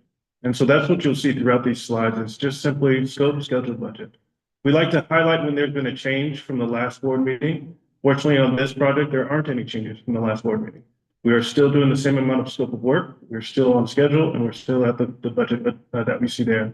We are looking at, like we said on the last slide, there may be some adjustments that need to be made due to escalation, but in general, we're still on scope, we're still on schedule, and we're still on budget for this project. So that's all good news. The one thing everybody wants to ask, when are we going to start construction? You'll see on that last line there, we're looking at in August or through December. We're trying to do some different phasing options because when you modernize a classroom, you have to take the kids and the teacher out and put them back in. So we're looking at different phasing options, which will give us the final answer of August through December. But currently we're projecting sometime between August and December actually to be completed with the project. Starting, like we said in the slide, the end of this year or the beginning of next year, depending on how quickly we can get in and out of DSA, the state architect. Okay. And one of the things I wanted to point out, as I said earlier, before we leave this slide, we are fully aware that our student restrooms need to be modernized, not just at this or that school, but also at SYSD. But it isn't part of the original scope. I wanted to just be upfront of that, with that rather. And so when you look at the amount of funds that have been committed for measures T and U, we just don't have the funds right now to modernize those restrooms. What we could do at being proactive here is if in fact that is what the board and the community would like to do, we could certainly consider some other funding that we may have, such as developer fees, but also the new bond measures. As you know, there are 3 new bond measures, and one of those, right, Marilyn, one of the 3 can be used for SIMS. And if that's what the board would like to do, by way of prioritizing the funds. We can certainly ask for a cost estimate, bring that back to the board to see if in fact that is what the board would like to do with those funds. And so we can certainly address it at another time. We just wanted to make clear that, believe me, if we could address everything, we would, but I wanted to really tease that out. It's not in this particular scope, but we can come back to it. Okay? And, Yeah. 100%. So in the, there's no pages, but, can you go back a little bit? It's a positive number, that's not my average. Sure. Yeah. Oh, that was like basically the third page, measure T and V bond projects completed. When it says total, and we have a positive number of $935,000. Is that, is that something that we say? In short, I'm gonna turn that over to Kari for the details, but in short, yes. And I know I glossed over it because I was worried about the amount of time we have here, but it's actually a good thing. Yeah, so I'm gonna turn it over to you. Yes, it's exactly that. It's a savings. So when we did the budgets for a lot of these projects, it was back in 2022, even 2021. That was the budget in the middle column. After completing the project, did, great work, great teamwork. We actually have found savings within those projects. So that money is what we're talking about coming back to the board and reallocating accordingly to try to get some more projects completed. Yeah, that will be nice for the restrooms, maybe. No, absolutely, absolutely. And, as I go back to the slide where we take our fiduciary duty to the community very seriously. We want to be very responsible with our funding here. So any savings certainly helps. Yeah. And talking a little bit, about, maybe we were thinking about ideas, just maybe, budget-friendly ideas. Mhm. As we were, Dr. Carter had a very good observation that we do have very good materials, Mhm. inside the restroom, so just a nice touch up. Not so costly, will be nice for those restrooms. Absolutely. Our students deserve the best. So the answer is absolutely. It's just a matter of establishing the cost estimate and the procedure with the board. And we can certainly do that. Absolutely. Thank you. Can you, point out which bonds specifically you used? Yeah, don't hold me to this. And I was going to look it up, but then we had an issue come up at another school, but I believe it's MM. And I remember that because I remember thinking of the candy. It's MM. I believe that's the one that we can use for Sims. Whereas the other two are more for the Otay Mesa area here. Yeah, absolutely. The budget allocated to revitalize the school is from T and U, correct? That's correct. Yes. But of the new bonds. Yeah. Yeah. Yeah. Yeah, absolutely. Dr. Hernandez. Yeah. Sorry to interrupt. Indeed, you are correct. It would be measure MM. And if the board decides to issue the first series of measure MM in the 2025 year near the end of this year, then that allocation would be about 4.3 million that the board would need to determine how to expend those funds in the same Ysidro region.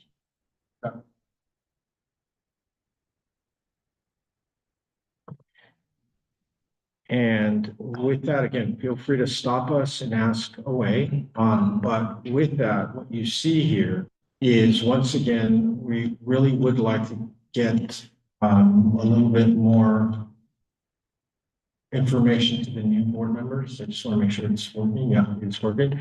And so what you see here in the rendering is what would be the main entrance, if you will, from what is currently the main parking lot at Sims. I just wanted everyone to know that is the general idea here. And as you can see, there's a Spanish style that's occurring. And so with that in mind, oops, I'm so sorry, Todd, I pressed the wrong button. Here we go. With that in mind, same angle, same parking lot, but we stepped away a little bit, if you will, just to point out that The new main office would be just to the right of that main entrance, making it really easy for parents, families, visitors to enter the main office, but also providing us a great deal of security. As we were talking about at Willow, it's very important to have a single point of entry during the instructional day, and this would allow us to do that. I gotta say, I'm a fan of the design. How did we arrive at this design? No, go ahead. Lots of renditions. We're working with a great architect that has vision and has done a lot of schools in their past. And they really did. We gave them the charge to study the community first before bringing anything. And this is what they came up with as one of the options. And then staff was able to look at those options and choose. So, but I give credit to the architect for really doing their research and homework. It looks like a college campus. I want to ask the blue, is that a wall that's going to have like a fence? So if the question is about what is to the right of the main entrance arch in blue, that would be glass. Oh, it's not. Glass to see into the main office.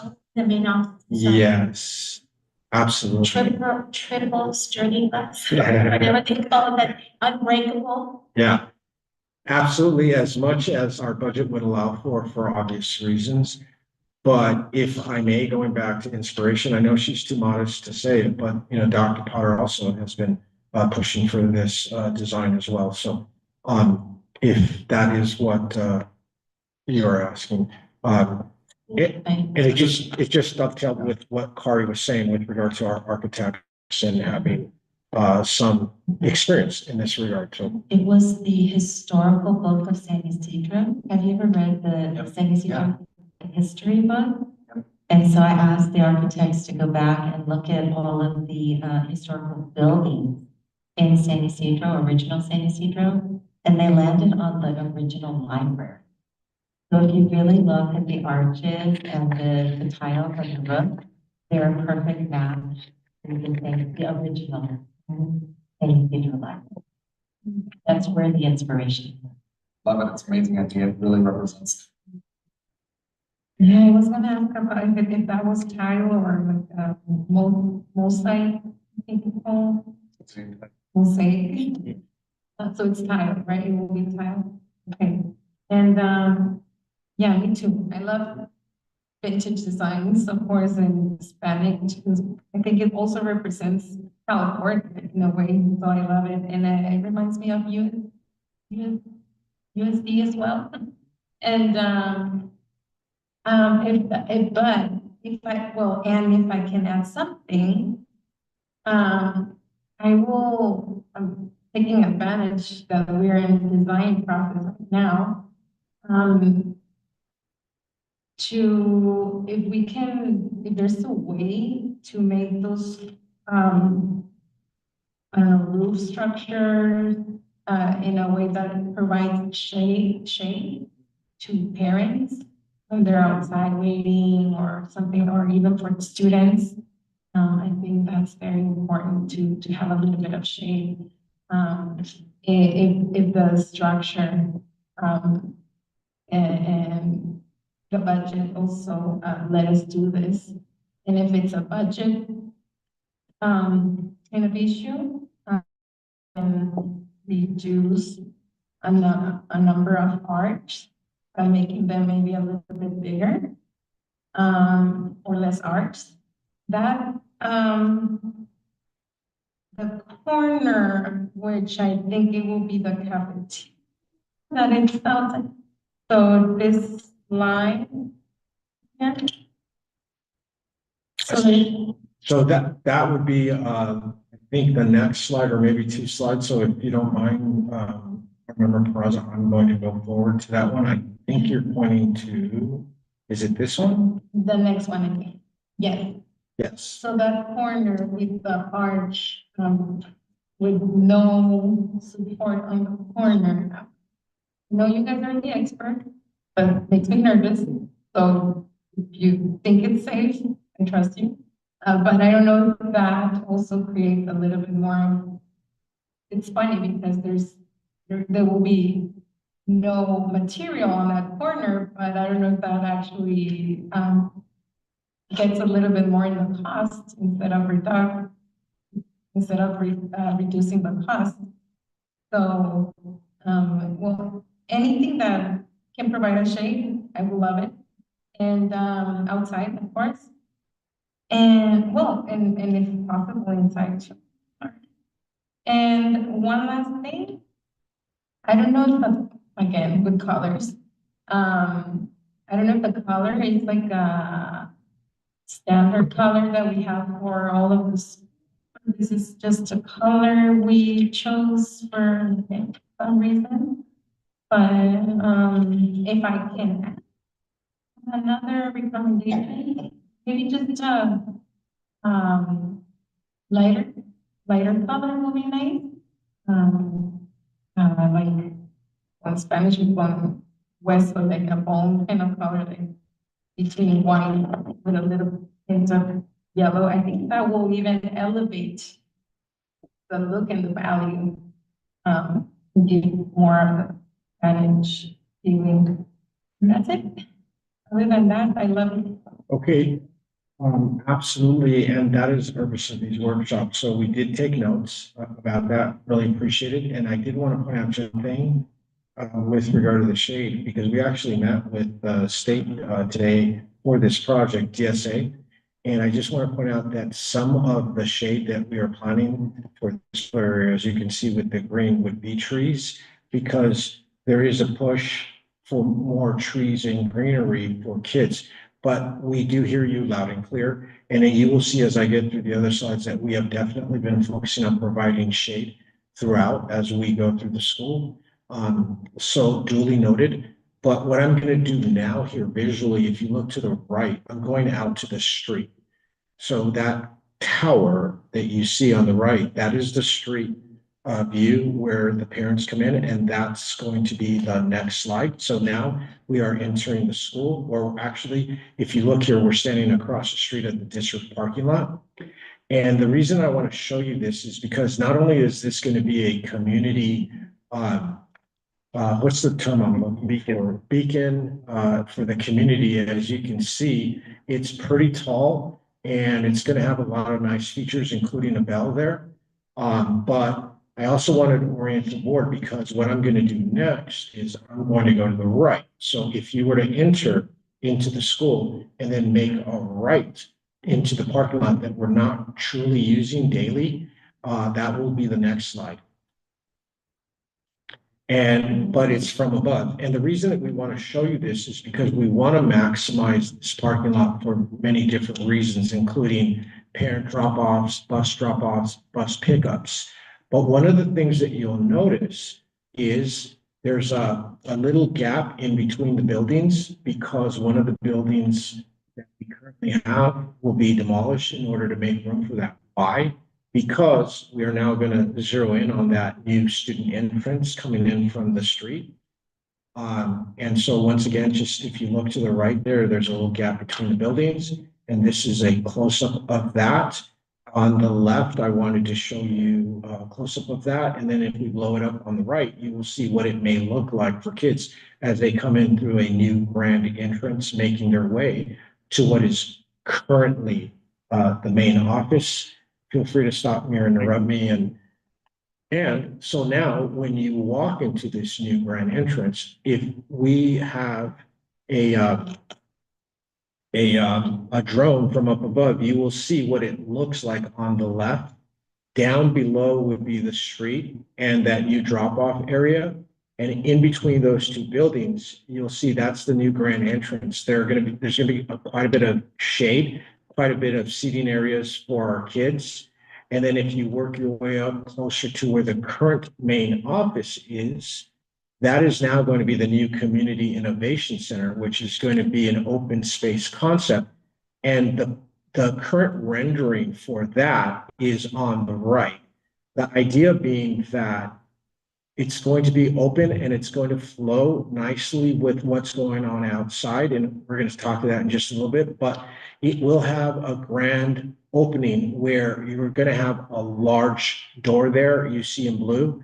We don't know yet if we're gonna do a garage style, if we're gonna do accordion style, or just one solid rolling glass door. But what? I just want to do one more thing. And so the point of that though is it's gonna be a large opening so that kids during lunch, during recess, after school, before school, feels as if it's a nice connection, if you will, between the outside and the inside. We're gonna have different types of activities for them on the inside, from just being able to hang out, comfortable chairs, recharge the batteries, printing out their homework. And then on the outside, if you look, you're going to see that while it's not final, because we're still going to work with the staff and get some more feedback, but you see that what we do not have in the current rendering would be the current Friendship Plaza, which is that semicircle of steps. Instead, what you would see is you would see more open areas. We have been working with our grounds crew as well. They have been involved in this. But there's going to be plenty of creative seating going on there. More shade for them, absolutely. But we also want to make it fun for them. So for example, one of the ideas that I pitched was maybe even having a bocce ball court there with turf so that the kids can keep busy during lunch and recess. And from what I've seen when I go there, that's more or less what the kids want to do. So we just wanted to give you, once again, just a general idea of what we have in mind here. Obviously, there's still going to be details that we need to work out, but that's what it's going to look like, right? Yep, just one note. If you see on the top there, it says SCIC. That actually stands for Student Collaboration and Innovation Center. So we're really looking to revitalize this project and make sure we're moving through and making sure that the students feel like this is really their home. Next slide. The last slide for this is, again, we're looking at different ways to do the construction without interruption to instruction. And these are kind of just 3 different phasing processes that we've looked at to try to help 2 things. 1, less interruption to instruction, and also 2, getting into the construction quicker and then getting out of construction quicker. Next slide. Well, Sorry, we have a. Yes. I was looking at this page here, and I was wondering with the arches, the walkway behind the arches would also provide shade. Obviously, this side in the afternoon, we can't help, we need the sun, right? But is that like the width of a good, normal, standard sidewalk? Yes, So in all the arches there that I see, there is that sidewalk. yes. When the students are walking, I'm thinking about when it's raining, so. Exactly. That would be very beneficial. exactly. Yes, the archway, for your first question, the walkway is wide enough. We always make it wide enough for students to pass because they're typically going in both directions. So wherever there's a walkway behind arches, it will be wide enough for students to pass. There are some places where the arches will be up against the building, almost like a facade arch. So just know that there won't be a walkway in those particular cases. And so thank you. Please continue to ask and give us guidance, ask questions, give us guidance. But there's one thing that I wanted to say about this slide. I do want, once again, the board to know that we're going to, as a cabinet, continue working with staff with regard to the actual phasing of the construction, because we want to be very cognizant of noise and the disruption to the instruction. So please know that we simply wanted to present to the board here tonight that when it comes to construction, there are variables to be considered, but we will be in collaboration with the staff about that, once again, particularly as it pertains to disrupting the instruction. We certainly don't want that to happen. Dr. Enriquez, and before we switch to the next construction project, because this has to do with the school, and we just wanted to give an opportunity to Mr. Borges. There's one slide that he'll share of the transfers. He was able to find that document, and transfers and revitalizing and really giving this amazing opportunity to uplift San Ysidro Middle School goes hand in hand with attracting more students to San Ysidro Middle School. So, Mr. Borges. I'm not kicking you. It's just one slide that, on the transfers. no, it's just that one. And I will be sharing this in the board highlights. Is something that I was preparing. Looking at the numbers in terms of incoming students and leaving students. Incoming, we have 381 requests, and this is data for this academic year, 24-25. And then outgoing students, we have 377 requests. Of the approved incoming, it's 262 with 48 denied. Now, when we're looking at denied, we're looking at high absences on the students.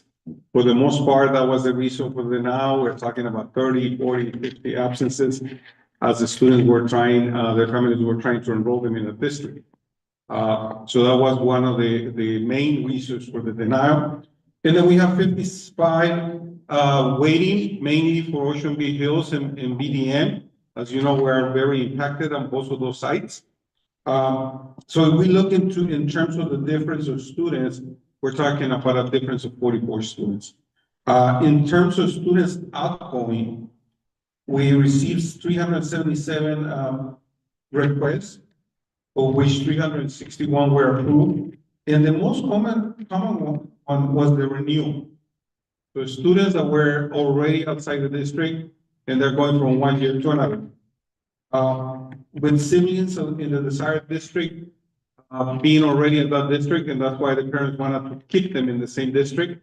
I imagine most of them that I seen the data comes from the transition from 6th into 7th grade. So they go to Sweetwater, then they want their siblings to continue in the same district. Moving out of the district, 49, childcare 44, employment district boundaries 28. And as you go down, transportation 18, personal and social adjustment 15, academics 10, as to the reason for the moving out. Graduating class 12, meaning that the students were already either in the 6th grade or in the 8th grade of other district, and they want to finish with their students, with their friends, I'm sorry. Continuing at 9, and then a specialized program 6 and bullying 5. So those were the most common reasons that our parents are placing in their application for moving out of our district. Okay. Any questions? Thank you very much. Now we understand. Yeah. And my apologies for, we're planning to put it in the board highlights for tomorrow. And then, Dr. Iniguez and Mr. Knowles, the board and I, we have some more work to do in closed session. Might you go about 10 to 15 more minutes? Okay. Thank you. I will speed it up.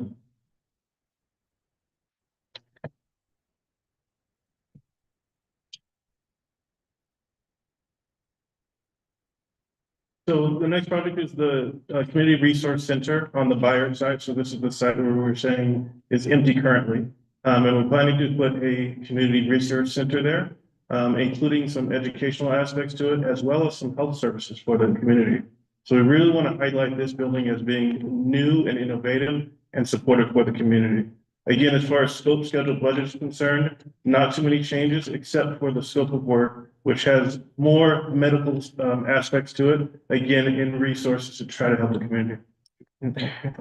The one thing that I wanted to add to that is the reason that we have an additional amount of square feet there and the medical center in red is because it's important that we're able to serve our community, as the term says, community resource center. We will show you some slides about that and you will understand the magnitude of that, but it's going to be wonderful for our community and our students. I have a question on the FRC and CDC component. Of course, is there going to be an opportunity for this to be a revenue generating site for the district? Hey, I'm glad you asked that because there's always that opportunity, but for the most part, we don't see it that way. We don't see it being, sorry, Dr. Carter. It's an outstanding question, Mr. Arias. This building is on only the left side of the Byard property, which leaves us the right side of the Byard property for the board to envision. And indeed, this is the perfect question to wonder, what could we do with the right side of the lot in the future to create a revenue generating building? And so it's precisely the question I've been trying to contemplate with no great ideas. So you can contemplate great ideas. And get a We would really Okay, just like that. See, that's how what we need. Great idea. Maryland's quinceañera coming up, right? Community center, that we would have for, as an alternative option to the one we passed, I mean, yeah, and it's, I think that would be good. I also think that having activities for the kids, sports related activities for the kids is really good in order for us to just make sure that we're offering that, those type of additional. And really like increasing, the way I look at it, you know, our district is one, the way I look at it is it's one big community. I mean, even though obviously we have various communities, but like, for example, if you have and I don't even know what sports, but a sports center for the kids to play games there against other schools and other districts, partnering with Sweetwater, something like that, that'd be good. And if we do something in the future for that area, is that another measure that we will need to propose? Or is that something in the budget that we have visualized for the future? Generally speaking, it's really going to be a matter of what we utilize our new funding source or bonds for, as well as maybe some additional funding if we have that. So to answer your question, I think it's going to depend on how we allocate the new GEO bonds. We may or may not, meaning the board, decide to use it in that regard, because as I indicated, there is one of the three that would pertain to this zip code. So, But just to clarify, Dr. Redding, is that this center is, the money appropriated for the center is TNU, it's not the new bonds. yes, for the purposes of clarification, the presentation for tonight is measures TNU. So everything that we have essentially allotted for by way of cost here is measures TNU. But I thought, and I could be wrong, that the question was if in the future there was an additional project that we wanted to propose or consider beyond this. Right. So absolutely. And it's good that we're clarifying it for those listening at home. Absolutely.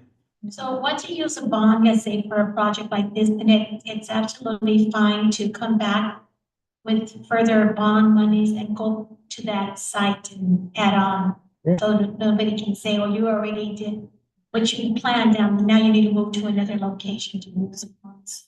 Yeah, generally speaking, and that's why the language before we take it out to the voters is so critical, letting everyone know what they're voting for, and that really dictates the general use of those bonds. Is what's in the ballot there. So absolutely. And one last question, because I'm so new to this CRC community. Just to clarify, will this center belong to the school district? Yes. So it will be, but it can be used not just for school purposes, it can be used for community purposes. That's how the name says it. Yes. Okay. Thank you. Clarify. I would add that the medical center is a new concept for this community resource center. And the reason it's very, very new is that during the naming of the street for our superintendent, Grace Kojima, the San Ysidro Health leaders talked to me and with a great interest to partner with our district. And they would need some square footage in order to build the medical component to this. So if we have a willing partner to provide services of medical care to our families and to our students and our community in this building, we would need to add some scope for the medical facility. And so I asked Dr. Iniguez to visit a location where there is already a small medical facility on a school campus, in a school district. And so maybe this is a couple photos. Absolutely. And so this is actually at Lemon Grove. Corey and I went out there. We took some pictures here for the board. And I have to say, I was actually blown away. This looks like a professional medical facility here. And as Dr. Potter said, as we work out agreements with our local providers, this is a community center, health center in particular, that would benefit not just our students, but family members as well. And so as you can see, they have dedicated dental chairs with everything that's needed for that. They actually have a room for a doctor that makes visits as well. That would be the middle photo below. There's a waiting area as well, as you see the bottom right. But it literally is a medical center. And so that is the inspiration behind why you saw in red some additional square footage. I guess my main, that was gonna be my next question, because obviously we do have SYSD Health as our community partner. Right. We also don't want to duplicate services. My initial thought, seeing that, I'm skeptical. I wasn't not too impressed with the idea of that. But if there are services that are not provided by their facilities on Fire Boulevard, then I'd say let's go for it. But at least we're gonna talk about that later, but I just want to make sure we're all on the same page. Absolutely. Yeah. Absolutely. That's why we have these workshops, and we certainly want to know what the board would like us to do, and that's why we're here. Absolutely. I guess that partnership idea with the health center conversations that took place that day, there are continued conversations that would, because I can see also a huge need for mental health services. And that would be something that I really think would benefit and be something that we consider when we're having these conversations with the partner. I think that's the key, Mr. Rosario, because I was thinking they have dental already there. So I don't know why we would need dental over here at the, but behavioral health is a concept that is lacking in my opinion. That's great if you got it. Okay, now I'm convinced with the medical center. I have one question on the partnership, on the potential partnership. Would that be a ground lease agreement where they would construct, or would this be our construction and then them utilizing our square footage? The latter. I have another idea for that spot, maybe for the future. It could also be for early intervention spot. Nice, okay, daycare. Or if there's someone I'm gonna partner with. And yeah. That particularly, in my case. I don't know if there's more things about that, but I also just wanna have, I do have one more additional comment. I didn't know we were finished with the SYSD with the SIM topic, but I was just thinking about the inside design, since that wasn't mentioned at all. Is that a topic that we're gonna see after? Yes, we're taking it in stages, but as we start delving into the installation of all the infrastructures that we're going to implement, absolutely, we're going to bring that into more detail. But for right now, we just wanted to show you in terms of the design where we are. Okay, and one last thing, the field for playing sports, is that being considered as well? Well, I'll answer it this way. Yes, but the question is, will we have enough funds to get to it? Just to be blunt, we want everything there, and it's certainly on our wish list. Absolutely is. But as you saw with some of our other projects, that we'll be able to save some money and then maybe get to that. So we're hoping. Absolutely. And so with that, because I know that I need to step on the gas here, so I'm going to fly, buckle in, I'm going to fly through these. Once again, this is Bayer. You can see a few renditions here from the top left. You can see a little rendition of what it would look like on the roof there. Below is just one example of some of the tiles that we anticipate using throughout.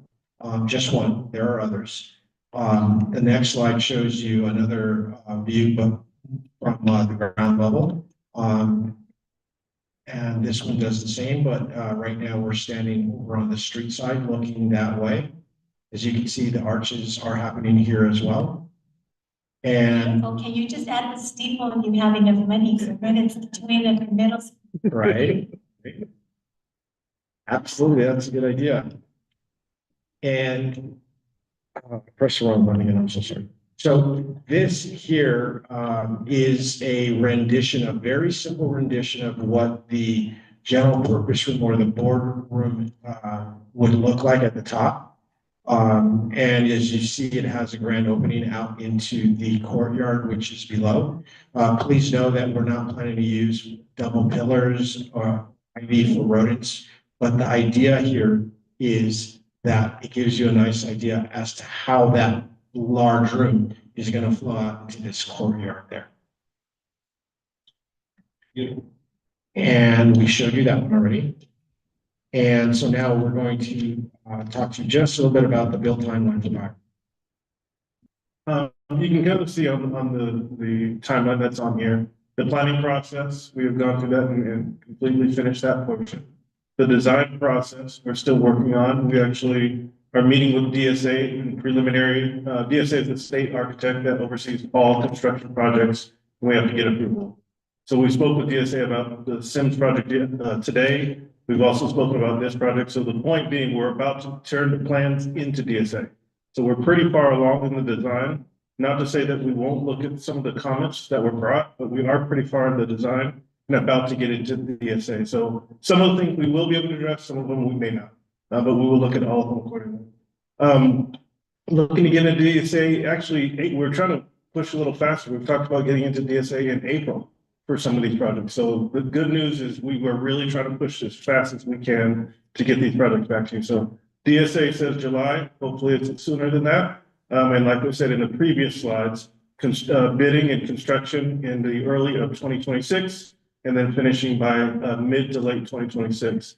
This project's a little bit behind. It's new construction. So there's a lot of underground, a lot of foundation, a lot of things of that nature. So this project, even though it's smaller than Sims, it's going to take a little bit longer to complete the construction. So that's why the construction date's a little bit longer. Thank you. And so now we're going to move on to the CDC move to La Mirada. CDC to La Mirada. This is really looking at bringing the preschool project, the preschool program to La Mirada. We've talked about this within ourselves. Just, what are some of the challenges? Just want to bring out one of the major challenges is you have to keep the preschoolers separate from the rest of the campus. So in the next slide, I think you'll see kind of the sight line of how challenging this project is. For us architects, designers, challenge is a good thing. It makes us think a little harder. But you'll see in here, the purple buildings are the new buildings that will accommodate both administration and classrooms for the new preschool program. And then the yellow buildings are buildings we have to remodel in order to facilitate the needs for La Mirada's classrooms. So in other words, in the big number 3 that's yellow in the middle, there's currently 8 classrooms in that room, in that building. Well, those are they're essentially 1,000 square foot classrooms, a normal classroom. The need for the future is actually going to be more kindergarten, more TK. So we have to now transition those smaller 1,000 classrooms into larger 1,200 square foot classrooms. So we're turning that building from 8 to 6 classrooms. So again, we're not just thinking about how to bring CDC over, but we're also foreseeing what La Mirada's needs are so that we can make sure this lasts for a long time. Parking for the rest of it. Well, the only thing I want to add that briefly is when we talk about separating the CDC program, there's also going to be a new playground, not just buildings. I know it's a little hard to see based on this slide, but there will be an additional playground there specifically for the CDC there. And that's the brown number 5 that you see there. Another, all the amenities when you bring over a school. What about parking? So you'll see some additional parking that we're looking at doing as well. Going back to shade, there's some additional shade shelters as well to make sure that we're accommodating. So really trying to think about all the needs of CDC, but also all the needs of La Mirada at the same time. And again, we're looking at to get this done for you. And we have been keeping the staff apprised. As a matter of fact, we just presented last week, I think? Yeah, absolutely. So again, in due time, in the interest of time, here are some challenges that we face. Again, these are challenges that we face in architecture and construction all the time, but so we're up to the challenge. But it is a difficult one because the buildings are so close to each other. that we're gonna be putting next to each other. So really looking to our structural partners in creating safe aspects for not only the construction portion, but for the future of the campus as well. Smart boards update, can you take it? Go ahead. Either one. So we just remind our new board members, this is one of the top 5 priorities. And so we are working on this. We haven't forgotten about this. The picture to the right is just one classroom at BDM, which is what we are focusing on this year. But we just wanted to point out for this year and this year only, we have them on wheels because it just would allow us to expedite it. We wouldn't have to take the DSA. But as you can see there, through our schedule, we are working with Todd, who's over to my left of here, to ensure that we get a bid out as soon as possible. And with any luck, we might be able to beat that schedule that you see there. And I believe that it's, so I do apologize for going a little over, but if there are any other questions or comments, we would love to hear them. Thank you. I know that as the time goes and we start having the the opening ceremonies and all that, it's gonna be great for our community. So we thank you both and all of the people who are involved making this. I didn't know it takes so many, there's so much red tape, you know, nobody, it's building, there's so much behind it. Like when you said they have to be approved. So that's really great that we have great architects and leadership like yourselves to give us the best buildings for our children. Thank you. Thank you very much. Appreciate it. Mr. Knowles, make a friend, did you have a friend in DSA? I'm working on it right now. I'm taking them to lunch very soon. But actually, our meetings with them have been very positive and soon. Wouldn't you agree? Yeah. Very pleasantly surprised. Yeah. I want to thank you both. This is a very thorough presentation. The work that you've been doing is very commendable.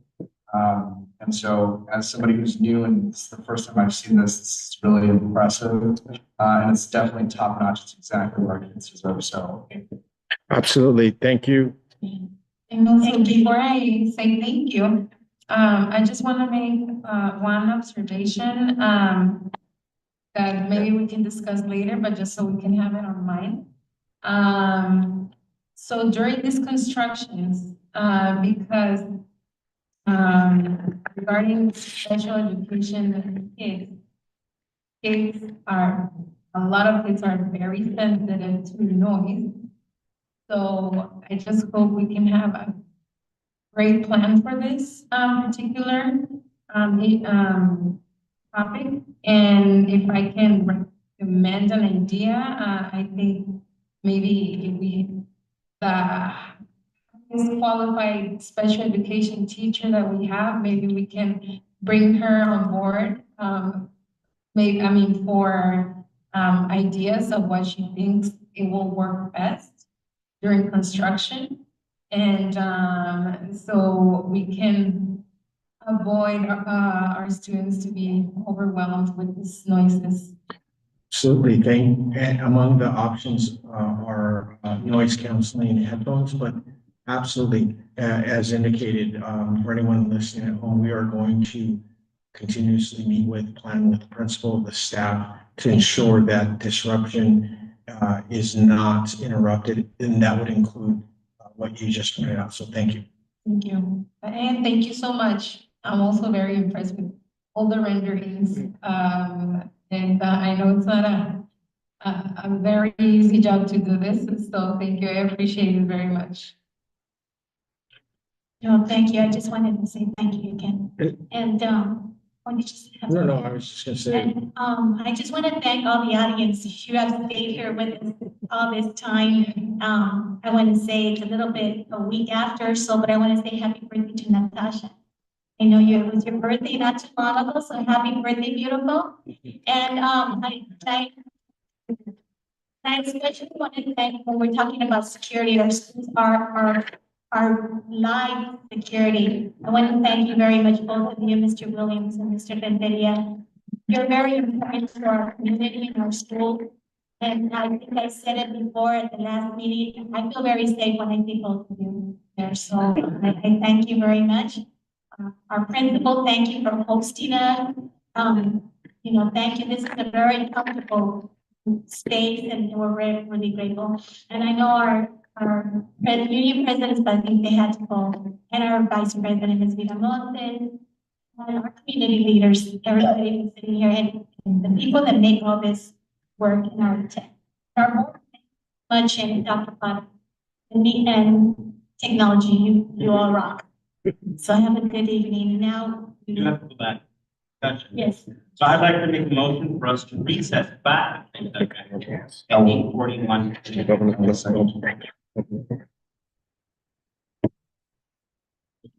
Any second? Mr. Guidance. We're gonna go back into Official vote. Yes, I'll take a vote. Aye. Aye. By vote, we will walk to our next session.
Good evening. We are back in closed session. There is nothing to, report. It is now 10:01. Madam President, I'd like to make a motion for us to adjourn at 10:01 p.m. I second it. All in favor? Aye. Aye. Meeting is over. Thank you. Those of you who are still here. And we'll see you March 13th.